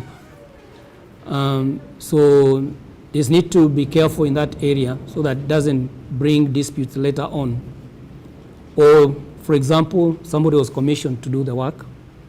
They come up with an invention that can qualify for patent protection. So the law respects if you have an agreement between the person who commissioned the work or the employer, in the sense that probably within the university there is a policy, for example, the institutional IP policy that governs ownership of inventions at the university. So the law will respect that. However, in the absence of such an agreement, then this is the position of the law, that that kind of invention belongs to the person who commissioned the work or the employer. In this case, would be the university. So it's something that you need to be aware so that you don't get later on in disputes. And rights may be assigned or transferred. So if the invention belongs to the inventor, it is possible for the inventor to assign, that is, transfer the rights to maybe somebody else, like the university or the person who commissioned the work. So there are all those possibilities. So at the onset, it's important to be aware of these provisions of the law. Otherwise, these are some of the things that bring a lot of legal dispute. We have some experience in that respect. It's also possible to have a joint ownership of an invention, or between the inventors and applicants, what is called a joint ownership. Again, in this situation, the law again says in the absence of any agreement, that each of the owners, the joint owners, can separately exploit the invention. That means if you are two owners of the same patent, each of you can exploit, can make products out of that patent and commercialize it and sell it without accounting to the other person. You have equal ownership. It's undivided ownership, such that you can make the products and sell it. You're exploiting your invention that is protected by a patent. The second situation is that each of you can separately transfer your rights to another person. You can transfer your rights to another person, without accounting to each other. Transfer means you are selling your part of that patent to another person. So it will have different ownership, and the new owners also have equal and divided ownership of that invention, in that the new person can equally exploit that patent without accounting to the other person. And the other situation is that each of you can separately prevent any other person from exploiting the patent. Yes, you are two owners of the patent, then another person would want to exploit that in terms of infringing the patent. So you can individually go to court to prevent that from occurring, the infringement of your patent. Even if the other owner is not interested, you can do it individually. The law allows for that. So the other situation is that in Kenya, for you to license a third party to exploit your patent, your invention, you have to agree. You have to come together and agree, yes, we can license this person to exploit our patent. But in terms of the other areas, exploiting individually, you can do individually, you can transfer your shares individually, and you can also pursue infringement in court individually. But in terms of licensing a third party to exploit the invention, you have to agree, the two of you. There has to be an agreement. The situation in Kenya and other countries is different from some country like US. US, if you are joint owners of a patent, you have equal and undivided share. You can even license a different company to exploit your inventions. So it's important to know some of these aspects, what it entails in terms of joint ownership. And we've had quite a number of cases in this area that they have come. And this is a case that happened the time of the speed governor.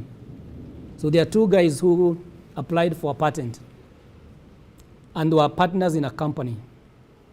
They had one company, but they applied in their own names, not in the name of the company.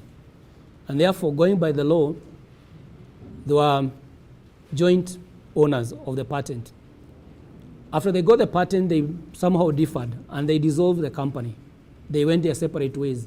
But remember, they have a patent in their names, which has not been dissolved, so it's still valid for both of them. Then the Ministry of Transport, they announced that they are going to license or license the fitters, the speed governor fitters. And the two of these guys, they each submitted a copy of the patent to prove that they had a patent. It's one of the requirements if you have any document to show you ownership of the speed governor. So the two of them submitted the same copy of the patent.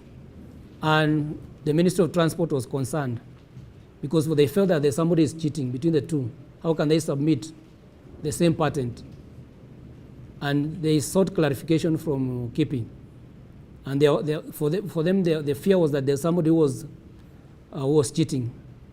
And so we took them through the provision of the law and said, both of them are entitled. Whatever they want to do with it, they can exploit because they own the patent jointly. And they're allowed by the law to exploit individually without accounting to each other. So these guys, they went their different ways. One established their own company, another a different company. And since they owned the patent jointly, they each was allowed to make those speed governors and fit them in the motor vehicles. So those are the kind of situations that arises. The case of the Oxford University and University of Nairobi, the HIV vaccine. So there were negotiations in Kenya and UK. And like I said in the morning, the University of Nairobi was added as an applicant, stroke owner of that vaccine. The inventors were never changed because like the Kenyan inventors were not interested in being named as inventors. They were already involved in the research that was going on, and probably there was money coming in, so they were not interested in being named as the inventors. But the ownership was changed to between the Oxford University and University of Nairobi. However, you may be aware, when this vaccine went through the trial, the human trial, they found that it was not, there was no efficacy. It was like 30%, and that it could not be put in the market. So that was the end of the story for this vaccine. However, the researchers continue to do more research to see how they can improve in terms of the efficacy of this vaccine. Another case study, there were some high school students who applied for a patent. It was a herbal patent application. The applicant was the high school. was named at the high school. There were 3 inventors. They were all from 4 girls. In 2004, the students had left the school. Then KIPI, in collaboration with SIDA, the Swedish International Development Agency, ran a competition for Inventor of the Year. And the 3 inventors submitted an application. And the award for it was $7,500 then. That is 2004. And there was also, they won, these students won. The invention was the first. So they got the $7,500.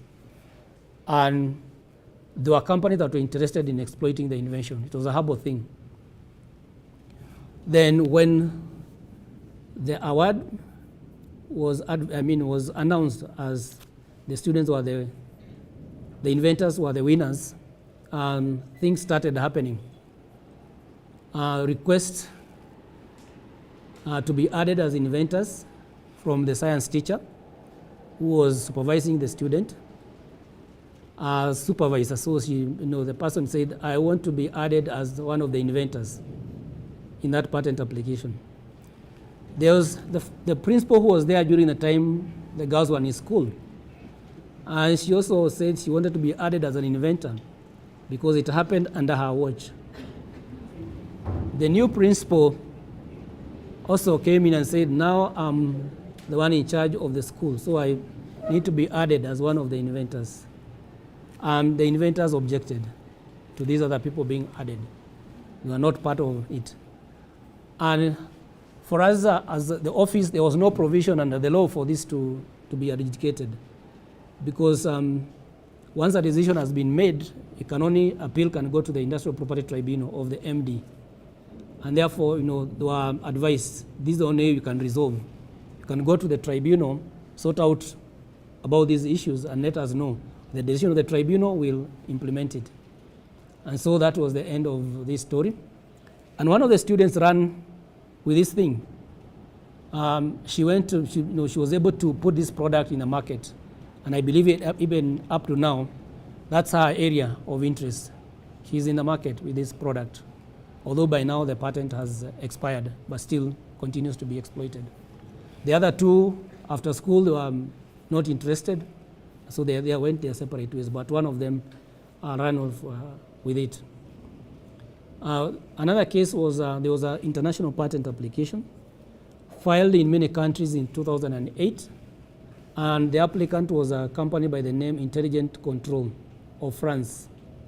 And the inventor was named this guy, Skovman of France. And what happened is that this patent application was filed in many countries, including Kenya. And a different company came on board and objected and claimed ownership of the patent. Because according to them, this person, the inventor, had been commissioned to do the work, and they had been given a lot of documents and background research in this area. It was a mosquito net. So, and he had been commissioned to do the work. So when he came up with the work, he decided to apply for a patent in his name and formed a company to exploit the mosquito net. And from this, there were court cases that took place, and injunctions were put in place, including Kenya. We got a court order not to do anything with that patent application until the matter was resolved in court.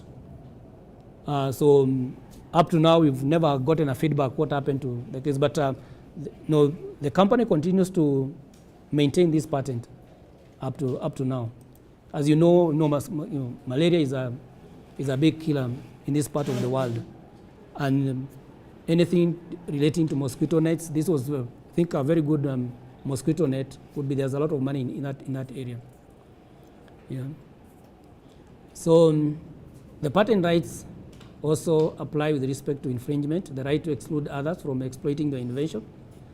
As it was with the many cases that we have seen, you can go to court and prevent somebody from exploiting your invention.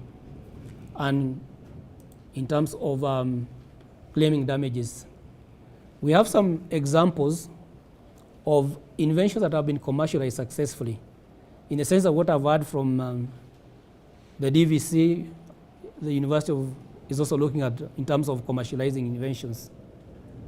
Yeah, and you know, those sort of things, and the idea that, or you know, his speech that he'll be knocking on our doors. So we are welcome, so that we can have that collaboration and provide all the support that is required for that to happen. We are collaborating with a government agency called the Kenya National Innovation Agency. We are looking for partnership because they are very key in terms of commercialization. They are looking at supporting universities to commercialize their inventions. And what they are doing, they are looking at collaborators, companies that can come on board and look at what is being done and form partnership in terms of assisting universities to commercialize their invention. So it's an interesting thing that is happening at this time in this country. Because like the DVC said, there are a lot of things that are lying somewhere in the shelves at the university, in the lab. So it's possible to those things to be removed from the lab to the market so that they benefit the community. So this was a patent that was filed in application that was filed in 1996, and a patent was granted in 1998. The owner is a lady called Anne Chepkonga, and she later founded a company called Concrete Kenya Limited. And the invention is titled insecticidal bait composition. It's a composition for eliminating cockroaches. It's as simple as that. A chemist would know, and the active ingredient is boric acid, yeah, which is known for that kind of work because it's very effective against cockroaches. But what she did is to come up with a composition to add attractants to the boric acid so that it's not rejected by the cockroaches. You put it on the floor, cockroaches will not eat it. So they need something to stimulate them so that it's attractive to them to eat it, and they die very, very slowly. You not even notice them in the house because it affects their nerves, blind their eyes, and what they do is to try and look for a source of light and go there while they are still alive and die outside the house. You never see, you know, their remains. So very effective. So this lady, that's what she did. She applied for a patent, and she got the patent. She also applied and registered a trademark, Cocra Kill.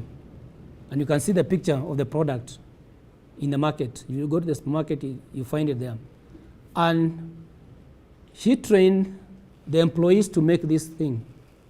Later on, some of them decided to go on their own, and because they have now the know-how to start making a competing product.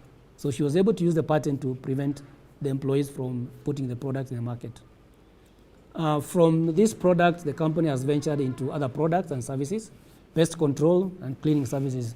And that's their website. You can go there and see the things they are doing. And so for us, it's a good example of something that has been commercialized, a very simple thing to do, and which has been very effective in the market. Another product is a hair grooming device. So it's a comb mostly for children's hair. If you look at those, what are they called? The teeth. They are very smooth. And I think I have a sample of it with me. So that is what was patented, that device. But this is what is in the market. This is what sells in the market. Yeah? And this lady applied for a patent, got the patent, but the challenge for her was in terms of making this product. So she tried the companies in Kenya. None had this technology of making this. This is plastic, but there's a lot of companies, none of them could help in terms of this. So she had to go to Turkey. This is where it was made in Turkey. So this is what she put in the market. So there are those kind of the challenges. Yeah, and she ran with it. I believe where she is, she's making money. We also had this product. It's a sanitary bin. Now they are very common in the washrooms for ladies. Yeah, before then, it goes back to 1998. By then, there was not this kind of a thing. What used to be there is where you open the lid and deposit the stuff there and you close it by hand. But this gentleman came up with a foot-operated container that you step on it. It opens, just open the lid. Once you deposit the stuff, then you release the pedal, it falls back into place. Again, the gentleman has been commercializing this thing, just supplying it to the market and providing those services to various organizations. Probably even here, you may find those devices are here, out of that invention. The patent has expired. It ran for 20 years, but still, the product is, the person is providing those services. Telecommunication tower structure was patented by a company by the name TK Maestro Limited in 2009. And this is a telecommunication tower structure for the base station for companies like Safaricom and all that. Normally, the practice before then was they will build a structure for a base tower, concrete, then bring things on board, the towers on board. But this company, what they did is to come up with a structure that can be constructed off-site, so that then it's brought to on-site and just raised up. So they applied and got a patent for it. And you can see an example of what they do, the actual thing in a site from their website. They are headquartered in Kenya. They have regional presence in Uganda, Tanzania, Rwanda, Ghana, Nigeria, and Gabon, where they are putting this thing, exploiting this invention. So they have spread not only in Kenya but in other countries. So successfully, patented, and they are making money out of it. The other one is patent number 642, called Mobile Field Kitchen, by Kenya Defense Forces Technical College. They applied for a patent in 2012. They got it. It's a simple gadget, as you see it in the picture, but in practice, it's a huge thing that this college is selling. The last time we talked to them, the gadget was huge. It's a kitchen facility. And what they do is that they have this gadget that converts diesel into like form of like a gas, and they're able to make a lot of food with a little amount of diesel, because this gadget creates efficiency in terms of atomizing it. And the last time we talked with them, they were saying 1 unit they sell at 1 million. Yeah, to big institutions. They don't go for small things. For the small, because they go for institutions, because it's efficient and it works. Like schools and prison, that's where the market for them, that is a niche market for making this thing. So they're in business. Yeah. We have another one, a TSAC, patented by Bags and Balers Manufacturers Limited, packaging products. Again, goes back to 1998. They had applied for a patent, and they got the patent.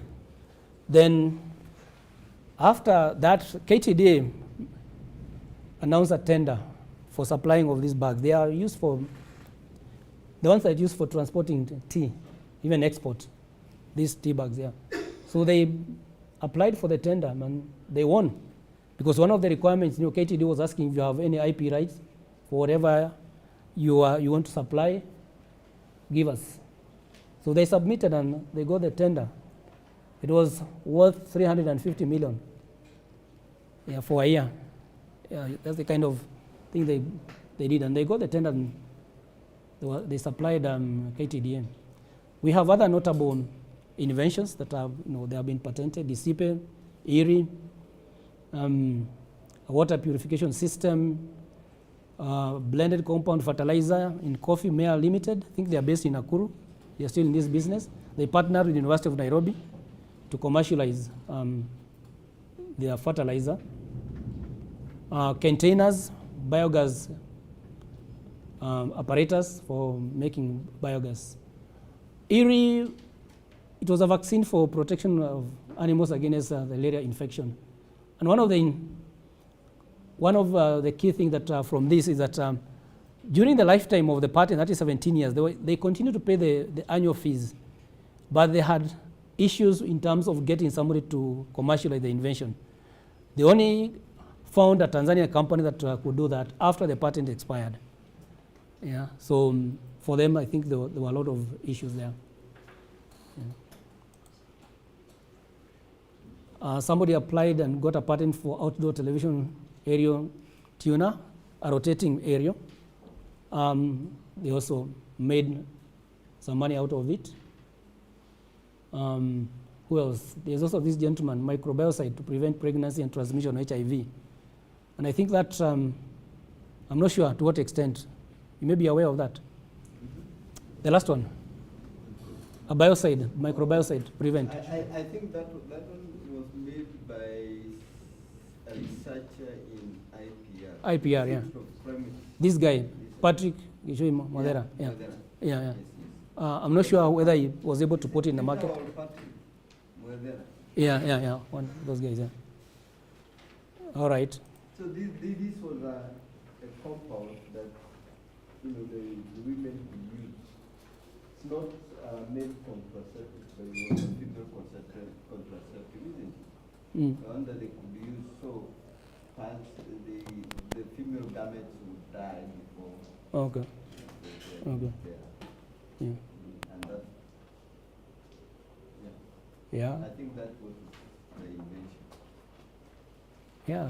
KIPI also had a device for holding rodents in the lab, and they got a patent in 2004. Yeah, and actually that one for KIPI was made by a lab technician. Yeah. It's not actually a research, one of the research.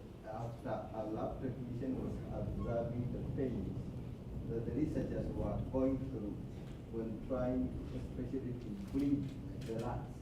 Hold them, sometimes they would get scratched, beaten by the rodents and all that. So he came up with the containment where he would side in the rat. Would move into that containment. Initially, she had made it using the wire gauze. She had fabricated a wire gauze. And then when it's inside there, it can't move horizontally. So he's able to extract blood for research purposes from the needle without that risk of being. Okay. Yeah. So he could breed the rats without that risk of need. And he went ahead to seek collaboration with J. Kuwat. They started trying to now re-engineer the device to make it in form of plastics. And also initially he had come up with just a single unit which could hold only one rat. But now they were trying to make a larger unit where you could put many rats at the same time and use it for research. And I think he was invited to an exhibition in Ethiopia, and I think he won an award somewhere with that innovation.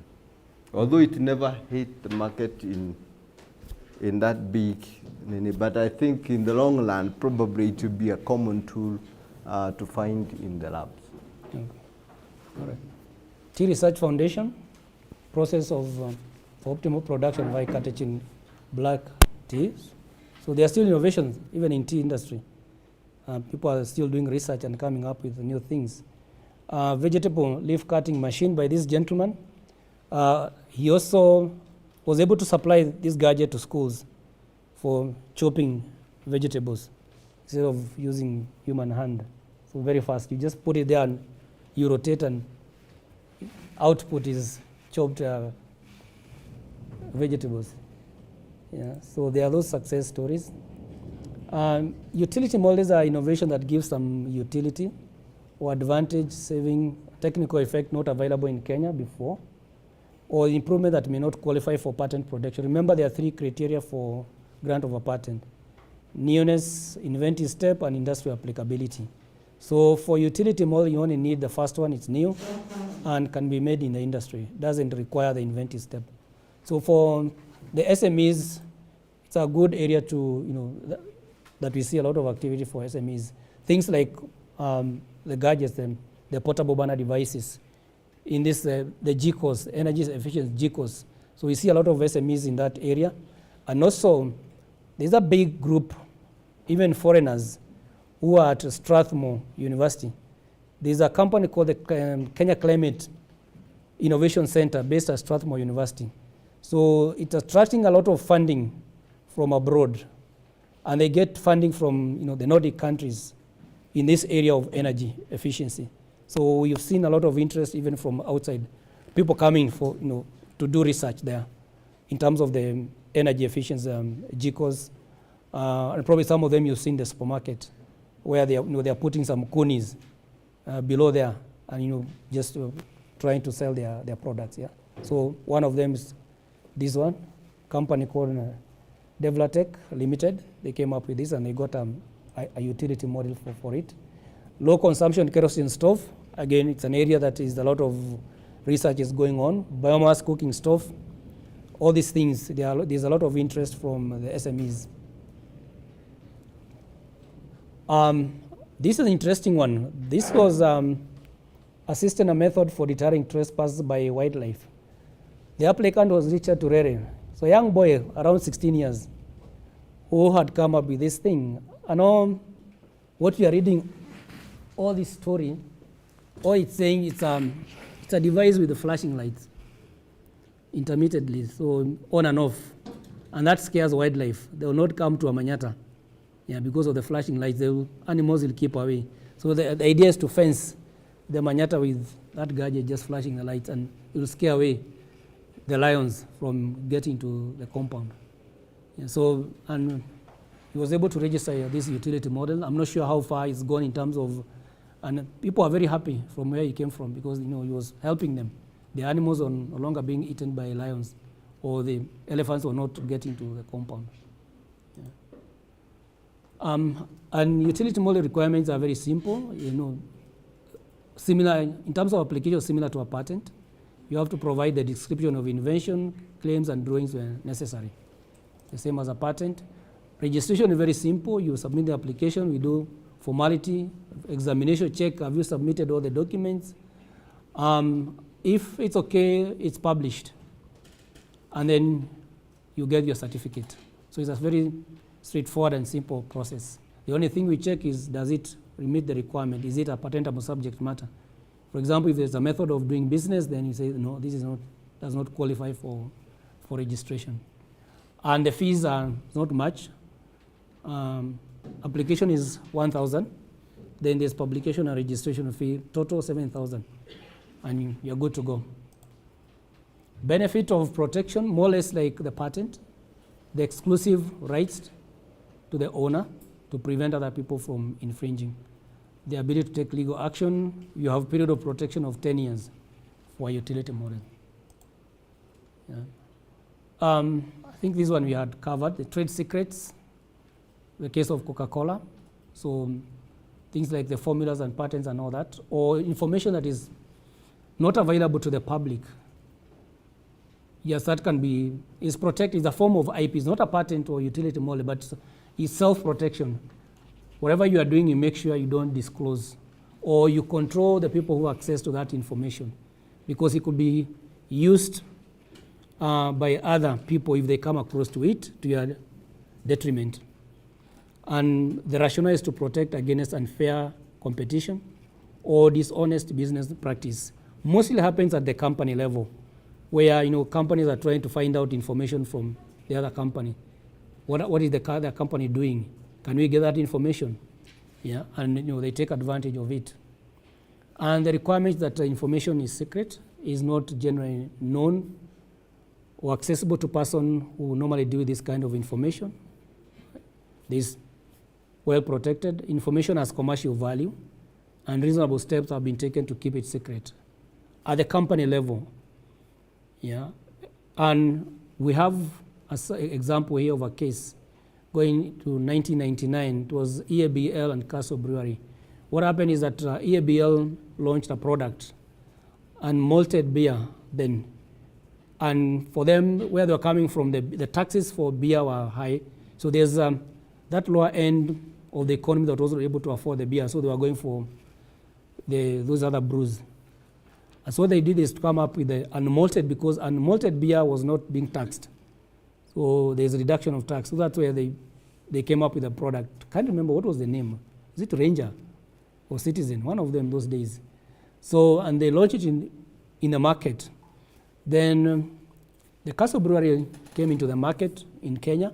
And what they did is they employed all the guys from EABL who was involved in that production of that product. They poached them and employed them. And within a short time, they were ready to launch a competing product. So EABL went to court, dispute the employees involved in making the Citizen beer. It's their employees who are crossed over to the other side, and within a short time, they were able to make the similar product. So the EABL went to court, and the court agreed and issued an injunction to stop Castle from going ahead because of the information they had from EABL. So when that happens at the company level, if, for example, you work in company A, you get a job offer company B, you also need to be careful, or the company B needs to be careful. The information you are going with from the previous employer could be tricky for both. We had a case, again, this case universities, you have this professor in KU who gets an offer, Jomo Kenyatta, and he crosses over. And the work that he was doing at KU, he continues doing at the other university and applying for a patent. So the fight started. But luckily they were able to agree to come, the universities, they agreed on the way forward. So those sort of things can happen. And finally, a business plan or a strategy is critical in whatever you are doing. Intellectual property alone does not guarantee success in the market. You may have that patent, but there must be a business plan that you have to take that patent invention to the market. And intellectual property is one of the tools in your business or in a toolkit or plan. So you need to consider the market demand. Is there a market for the research that you are doing, or is it supply driven? Yeah, there are also competing products in the market. There is nothing that product you can take to the market. There is no competition. There's always competition. Yeah, so, and it's also good to request for professional advice so that you don't get into trouble in whatever you are doing. I know IP laws are complex, and as a researcher, you may not have all the information on how to go about to navigate the field. It can be complex. Yeah. So for me, that is the end of the presentation. So thank you very much.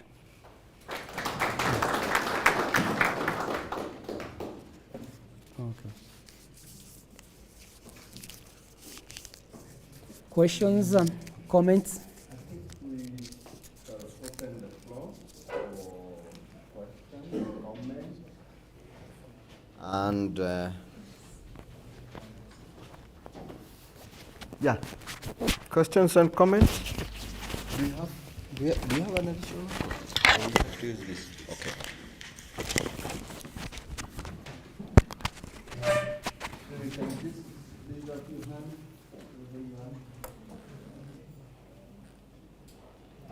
Yeah, there's a question there.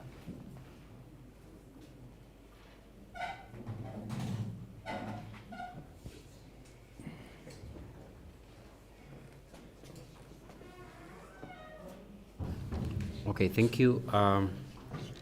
My question is, now that patenting is there and someone has patented their innovation, and maybe they are not able to bring it to the market, what happens? Will that patent remain until the 20 years is over? Maybe they are able to pay for it, for the licensing or the say subscription fee for every year. And also, is there a provision maybe to help someone who is not able to get the product to the market, maybe to open it up for interested companies of people, or people who can come in to help them to ensure the product in the market? That's my question. Thank you.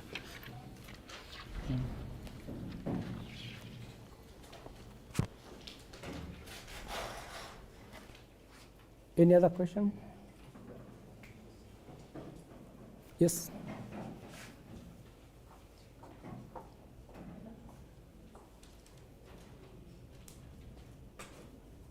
My question is that do we have certified private institutions that facilitate patenting apart from the KIPI? Private? Private institutions, certified private institutions that can facilitate patenting. Okay.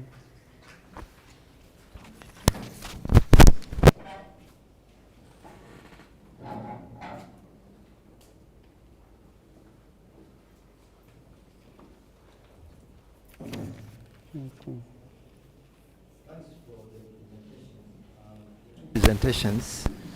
I would like to ask two questions. One which is based on the first presentation.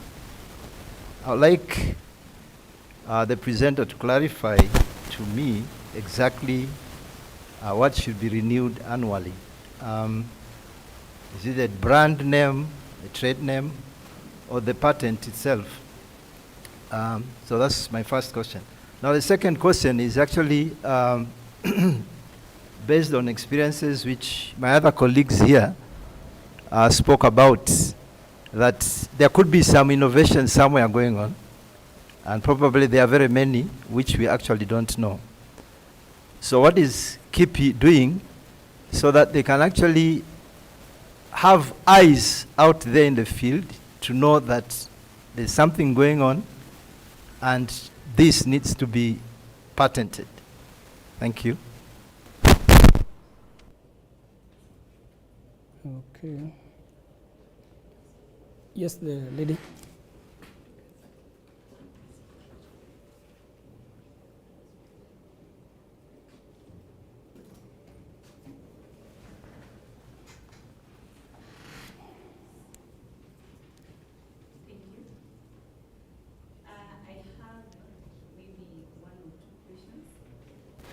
And most of the time in engineering, in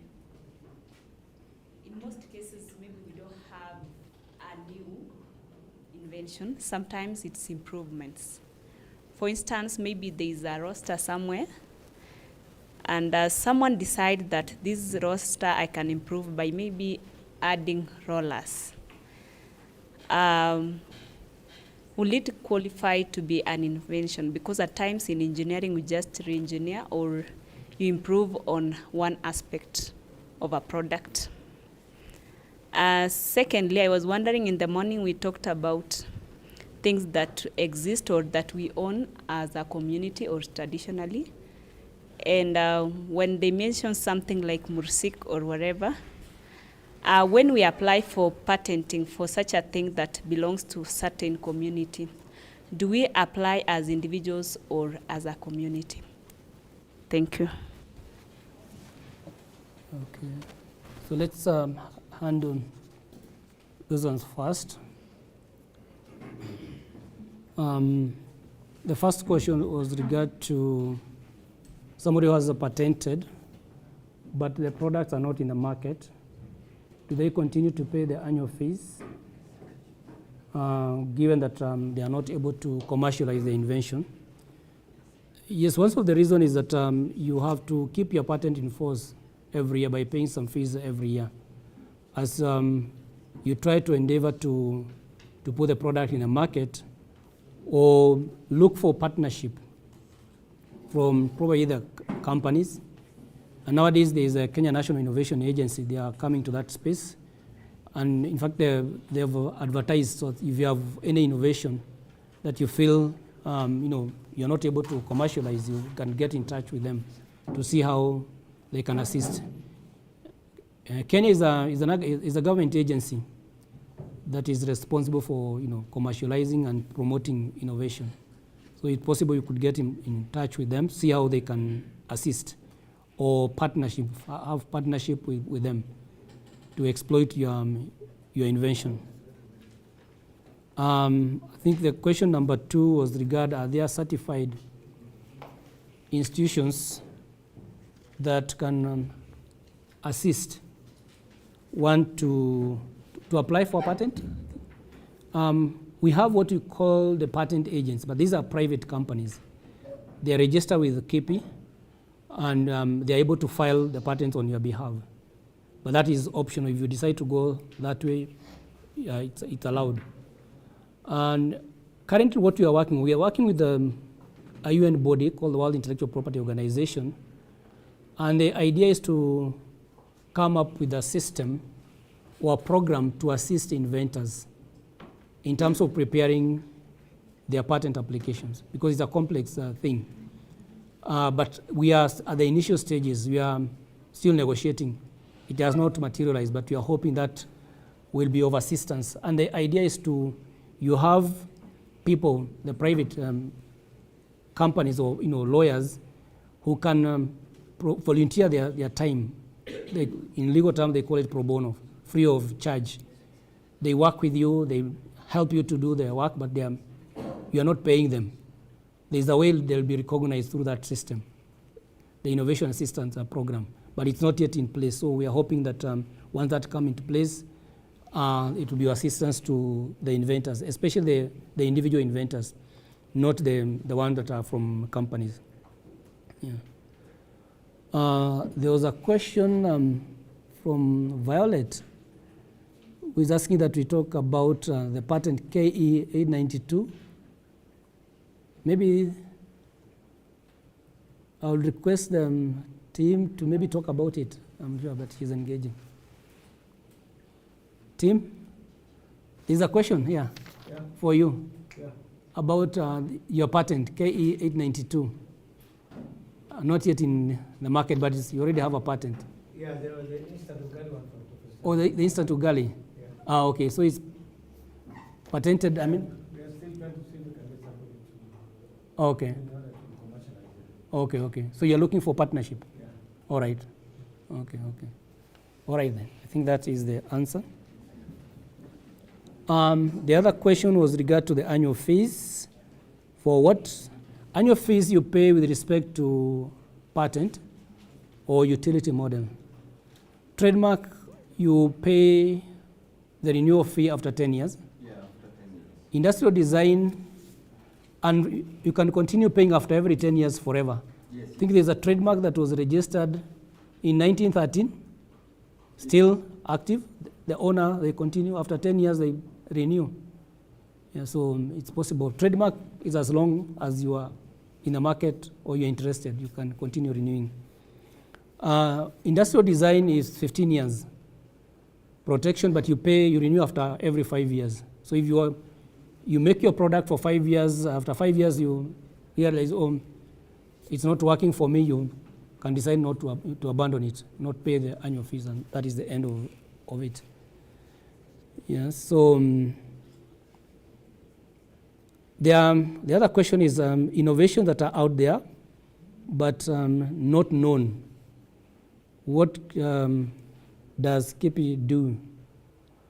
The only area that we intervene is in terms of creating awareness, such that what we do is not mandatory. It's for you to see whether there is need for you to apply for registration or not. Then you come to us, or you call us. We provide the support that we can to guide you into what you need to apply for, whether it's a patent, utility model, industrial design, or trademark. We provide those advisory services. We guide you through the process.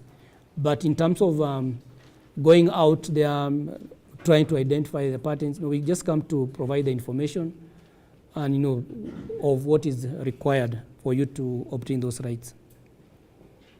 Engineering, no new innovation in that area, but improvements. It's possible, even for improvements, for you to protect them.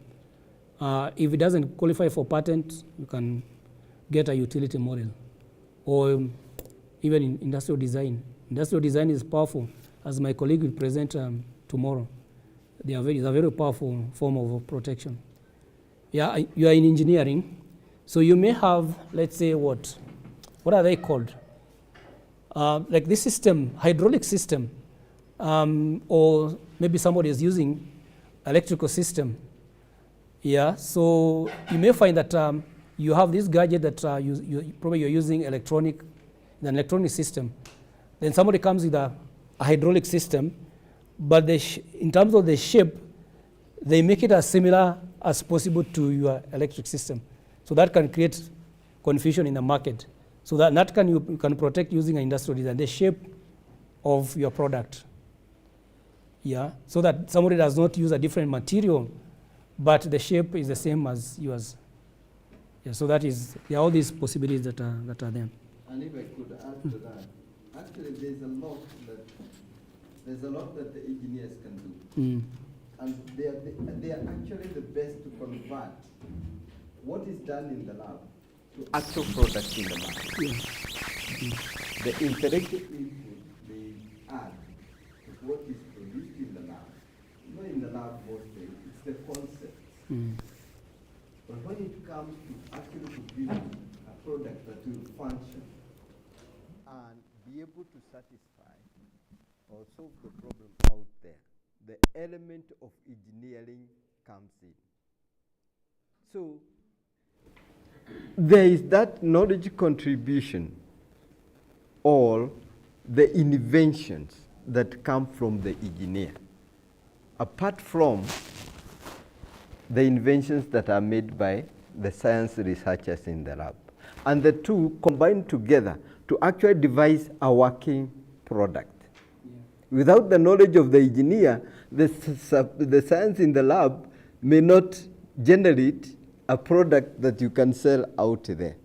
But when you bring the two heads together, it's when the engineer now figures out, how do I redesign this product so that, one, it can be produced in mass. You break it down, you break that, whatever the scientists had during the research, into actual components that can be manufactured in industry. Number two, you do the second thing, optimization, because of the production cost. You optimize the whatever the scientist has come out with from the lab, so that it's a product that is visible in terms of production, in terms of cost of materials, labor, and all that, so that that product can fit in the market. So all those are additional inventions. There could be the initial invention, the concept described by the scientist in the lab as the invention, the idea was developed.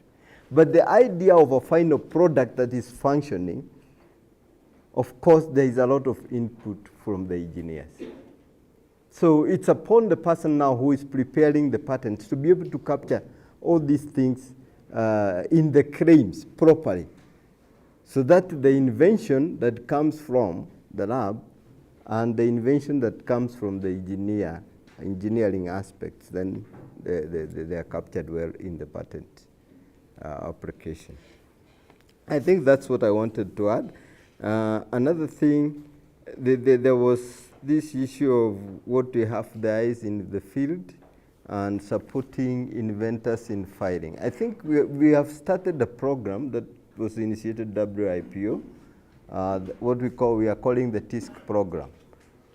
We have established a TISC at the Eldoret National Polytechnic. There is a TISC here, TISC center here, and the purpose of the TISC centers is to be able to provide IP services, including even patent drafting to the community within the institutions. Like, for example, the University of Eldoret, the Eldoret National Polytechnic, through their center, they can build a capacity to draft patents with the support from KIPI trainings like this we are holding today. And WIPO is also supporting their training in those aspects. So these services of IP drafting, IP prosecution, you can refer them to your TISC centers. Currently we have about, in the Kenyan network, we have about 15 institutions that are members of that TISC network.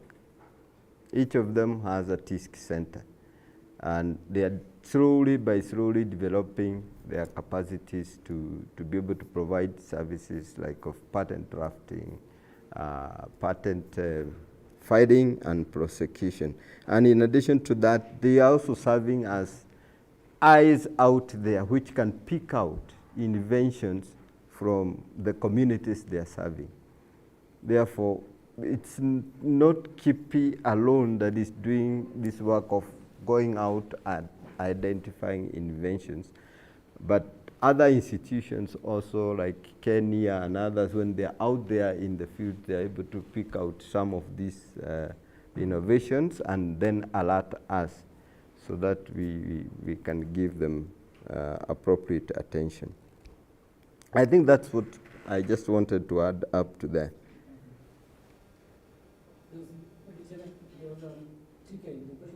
There was a question on TK. Yes. The concept of patents is based on private ownership. But when we come to the traditional knowledge, the concept of ownership of traditional knowledge is communal. We say it's communal, but let me put it communal in quotes. It's communal because that knowledge, if you look at it critically, knowledge is held by a person. It's not like a property out there. But there is a person designated who holds the knowledge, but he holds the knowledge in trust for the community. So it's not like the other one where an individual can actually go out and license. Okay? For the traditional community, I think the rights do not extend to that level where you can go and exploit as the individual, because you are only a holder of the knowledge in trust for the community. If you would need to go to commercialize, and I'm talking commercialization in the perspective of today's commercialization of property, including intellectual property. But in the traditional context, the person holding the knowledge was holding it in trust for the community. And I think the issue of commercialization was not that emphasized in the ownership of traditional innovations. They were shared in the community. They meant to serve in the community, to sustain the community, and to improve the welfare of the community, but not for commercialization. So I would urge you, if you're looking at the issue of IP protection, see the two contexts in play. The traditional context, where it's the protocols, customary laws, and those kinds of things that regulated many aspects of the culture of the community. It's not the commercial law that we have in play when it comes to IP. And this is what is presenting the current challenges when it comes to having the two, when the two systems have come together, it's a crash. Because according to the classical patent system, when you get that knowledge and use it to make an invention, it's not infringement. Okay? You can own that IP. But the community, on the other hand, feels offended when their creations are utilized for commercial purpose and no benefits are flowing back to them. So there is that aspect of being unfair. And this is where the concept of benefit sharings come in. So if the knowledge is used outside the context in which it was developed, then there's need for consideration for benefits to be shared back with the communities which initially developed those knowledge. I don't know whether I've responded to your question adequately, but you can always raise follow-up questions. Okay, then there are a couple of questions. How much is the annual fee? For a patent is 2,000 for up to 7 years. So it's 2,000 per year for the first 7 years. Then from there, starts going up. Related to that isn't paying of annual fees demotivation of exploiting your innovation, yet you have exclusive rights. The law requires that you maintain your patent by paying the annual fees. If you don't pay, then that patent lapses and anybody else can now compete with you, can take advantage of your invention and make use of it. How long does it take to grant a patent? On average, 2.5 years. But the critical part is when you apply, you can go to the market as soon as you make the patent application. Then how much does it cost for a patent? The minimum is 14,000. There is application fee is 3,000. Publication fee, which you pay at 18 months, 3,000. Then the request for examination, 5,000, and registration fee 3,000. Minimum 14,000. But you pay in stages because that's what the law provides. You pay not at once. You pay in stages as the application is progressing. Why is it that there is very low incentive for patent innovations, institutions of higher learning? I'm not so sure why the institutions of higher learning are not applying for patents. Maybe that would come from the university themselves. But the trend is there are some universities that are making effort. Jomo Kenyatta is very active in terms of applying for patents and utility models. They are making some good progress. They are very active in that area. TVET, March, they closed down our office. Yeah, I mean, they are like a protest in the number of applications they are going. But after they apply, they make submission, we'll never see them again. They disappear. The 10 points you get for exhibition is good enough. They never come back to us. They never progress. We want to change that. And that's why we are organizing workshops like this one to tell you that, yes, this is the way to make those applications. And the end goal is for those products to go to the market so that you get cash. Yeah, you make money out of exploiting your invention. Yeah. Yeah, but as we create the awareness like this one, we are seeing institutions of higher learning coming up and filing applications. And you can always call us to give you the support, to work with you, and guide you in what you need to do. Yeah.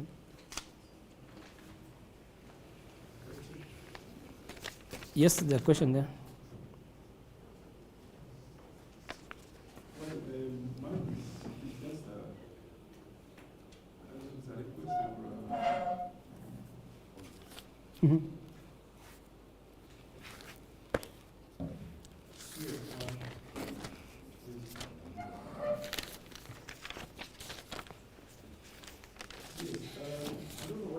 Would be for researchers in the universities and polytechnics, that TVET institutions, because there are many innovations or invention. I don't know if I can use the two words interchangeably, innovation and invention.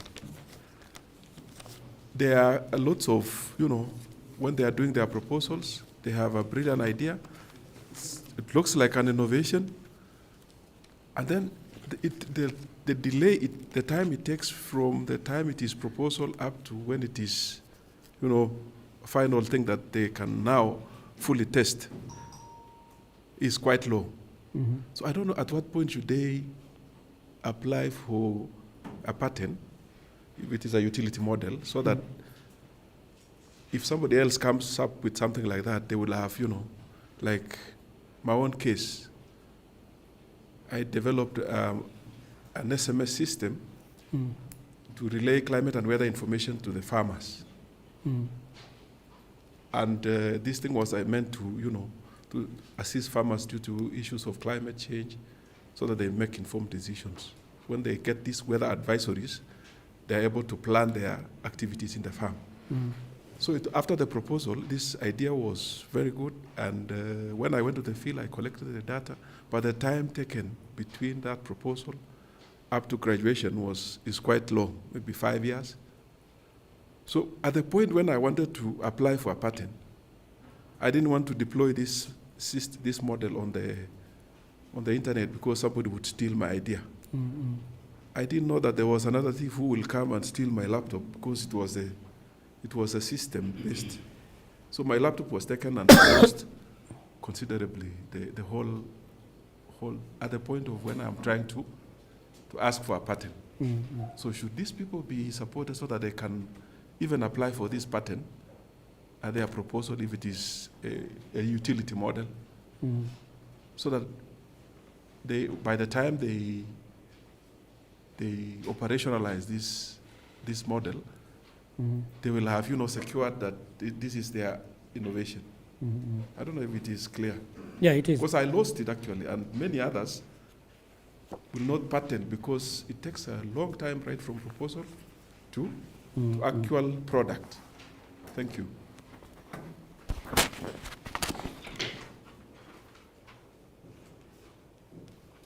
Okay. Let me say that it depends with the field of your research. There are some cases like, for example, the engineering, where it's possible for you to do a prototype.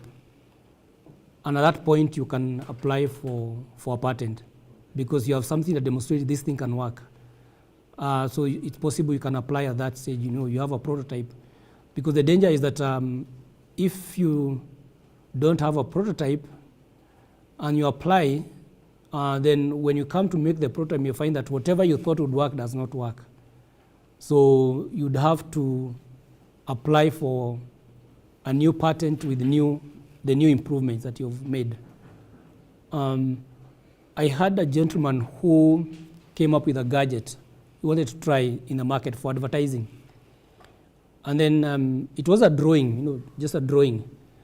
And then he tried to get a local company to make a prototype for him to test the market.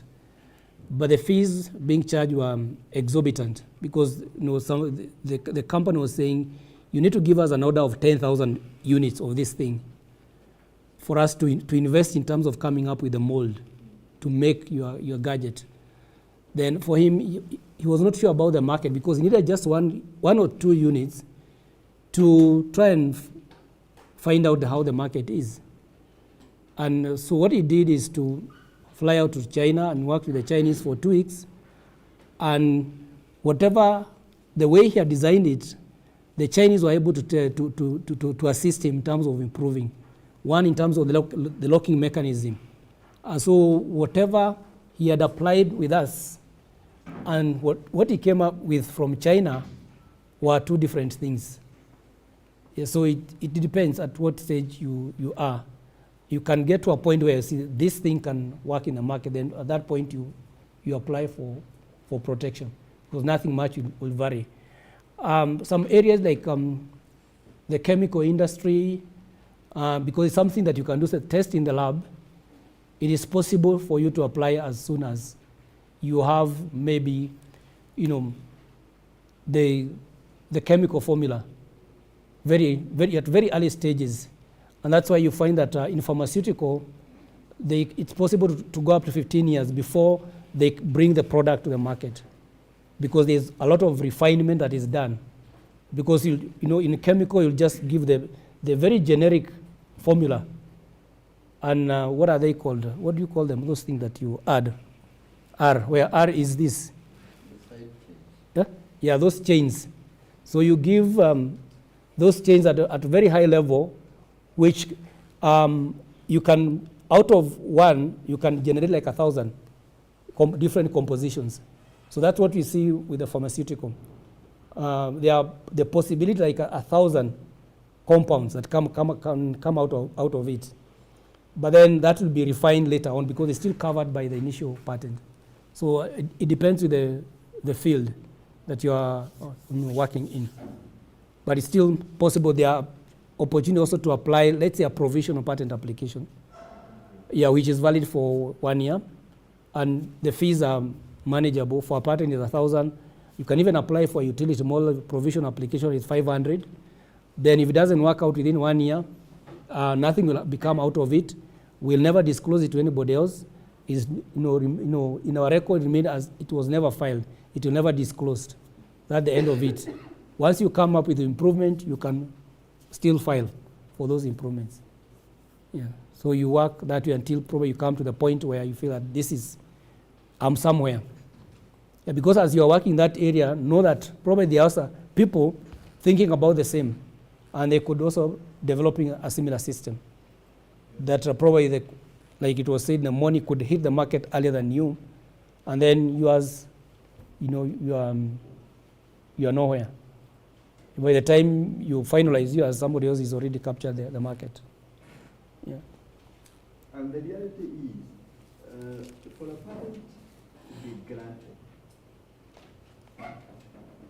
you don't have really to present the actual embodiment. Let me put it that. The actual embodiment, I think, is something that we shall bring out when we are talking about the patent drafting. There's what we call in an invention an embodiment, which is merely one expression of the inventive concept in the inventor's head. Okay? So, for example, there's a way of I can put this code together like this. I can use the buttons, isn't it? I could have used ile ingine unafinya inafanya kaka, inashika. I could use even a sellotape, nifunge pande na pande nilete pamoja, bado nimefunga koti, si ndio? Naweza funga kamba pande hii na nitomboe chimo pande nyingine, niweke kamba through, nifunge. All those are embodiments of the same invention, attaching the left side of the coat to the right side of the coat.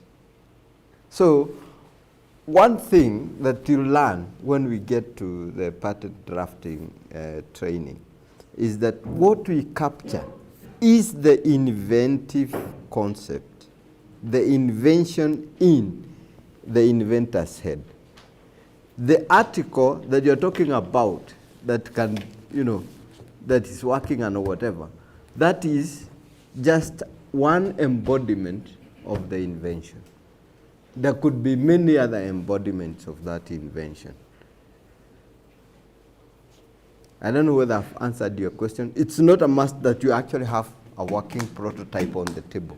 It's the inventive concept, the invention that you get a patent for. So you can still apply even before you have the completed product, as long as you have conceptualized properly the invention. May I add something?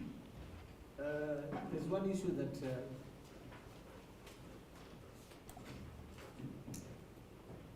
there's something that we tend to forget at times that is really very important. The event that somebody steals your idea. There's this thing called the lab notebook. I want to believe that, you know, when you record each and everything that you do every day and it is signed by somebody in the lab, if somebody steals that idea and you can prove that you had already started this before, I think you can justify that that is your innovation. Am I right? Yeah. Yeah.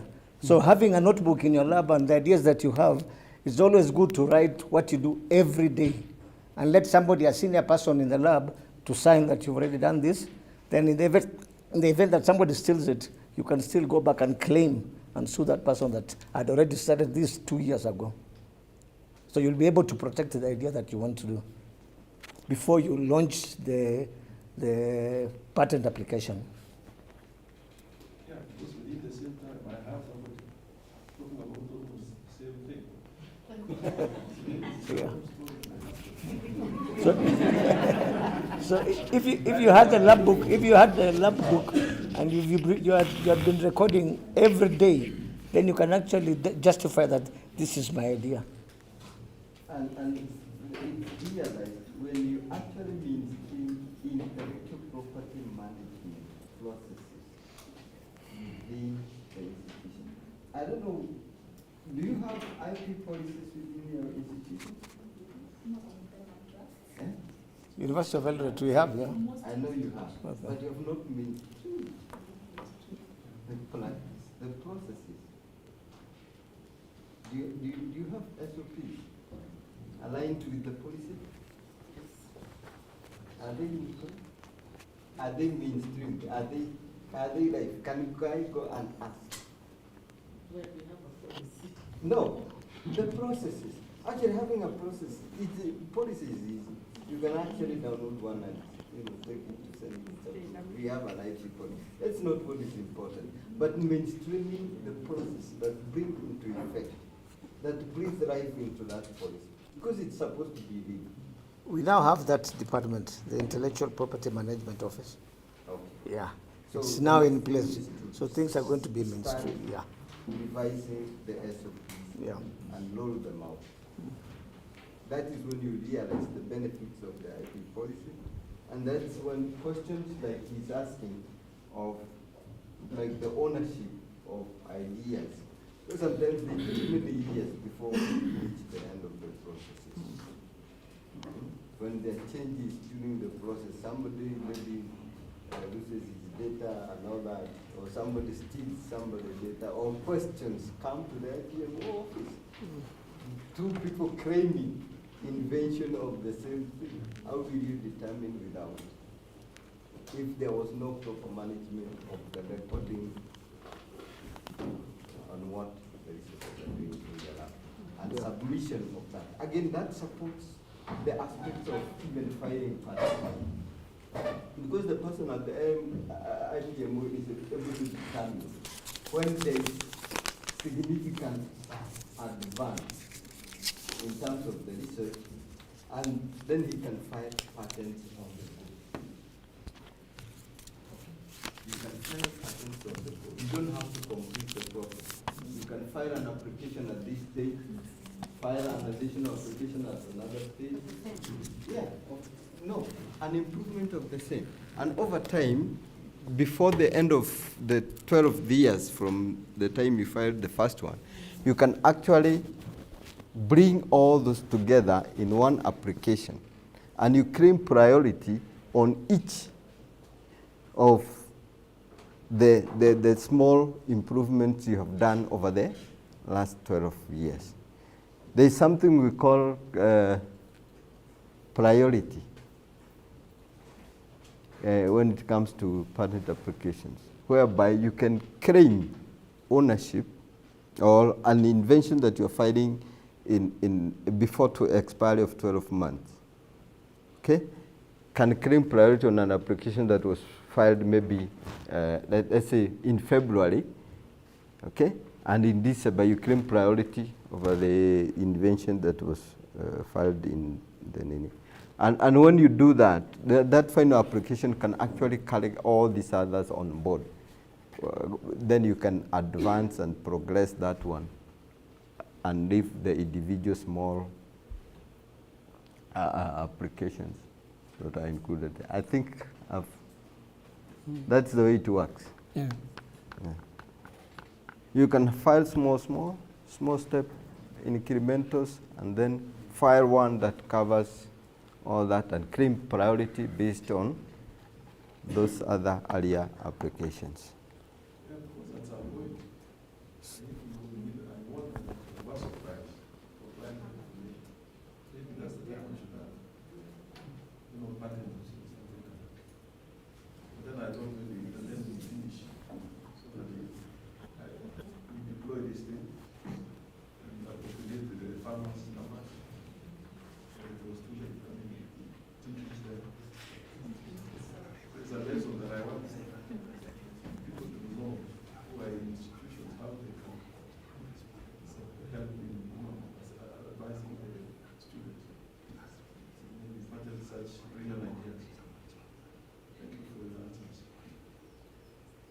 All right. Intellectual property rights are protected from the ideation stage. You may not have a patent, but the way you manage the flow of the ideas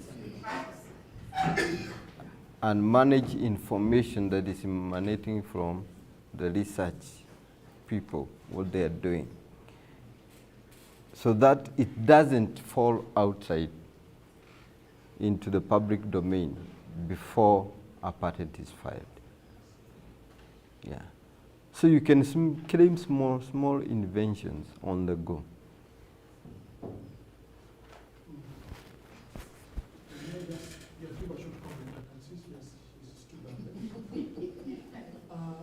We were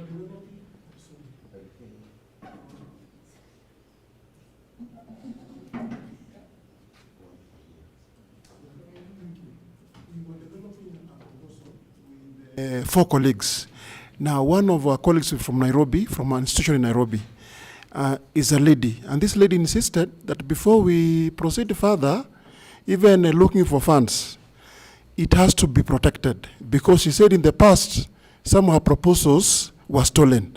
So actually, we had to contribute, I think, some 5,000. And then some lawyer put it, I think, what will be taught towards the end of this course. And therefore now it is it? Yeah, now it is protected. So now we are looking for funds. Yeah. So maybe just to also brief him that maybe one has to start it at the earlier stages. Like this colleague insisted, proposal level, it has to be protected. Yeah, thank you.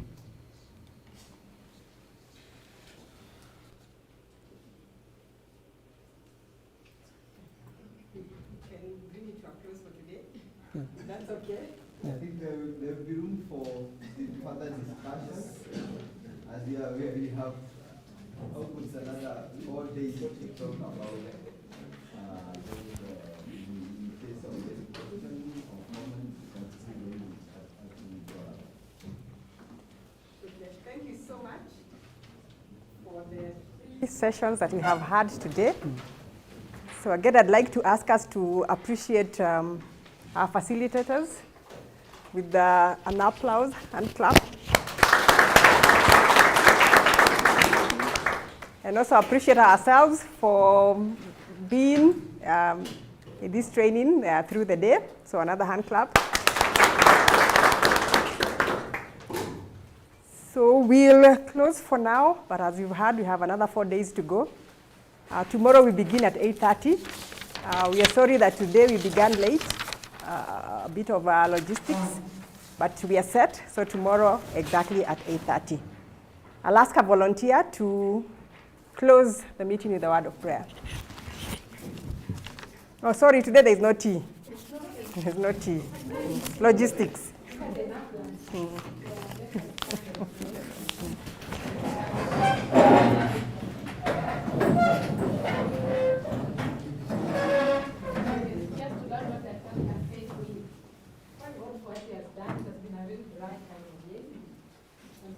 When we are having the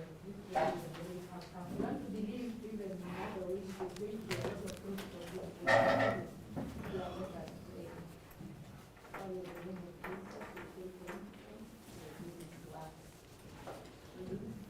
morning, and as we go further to go in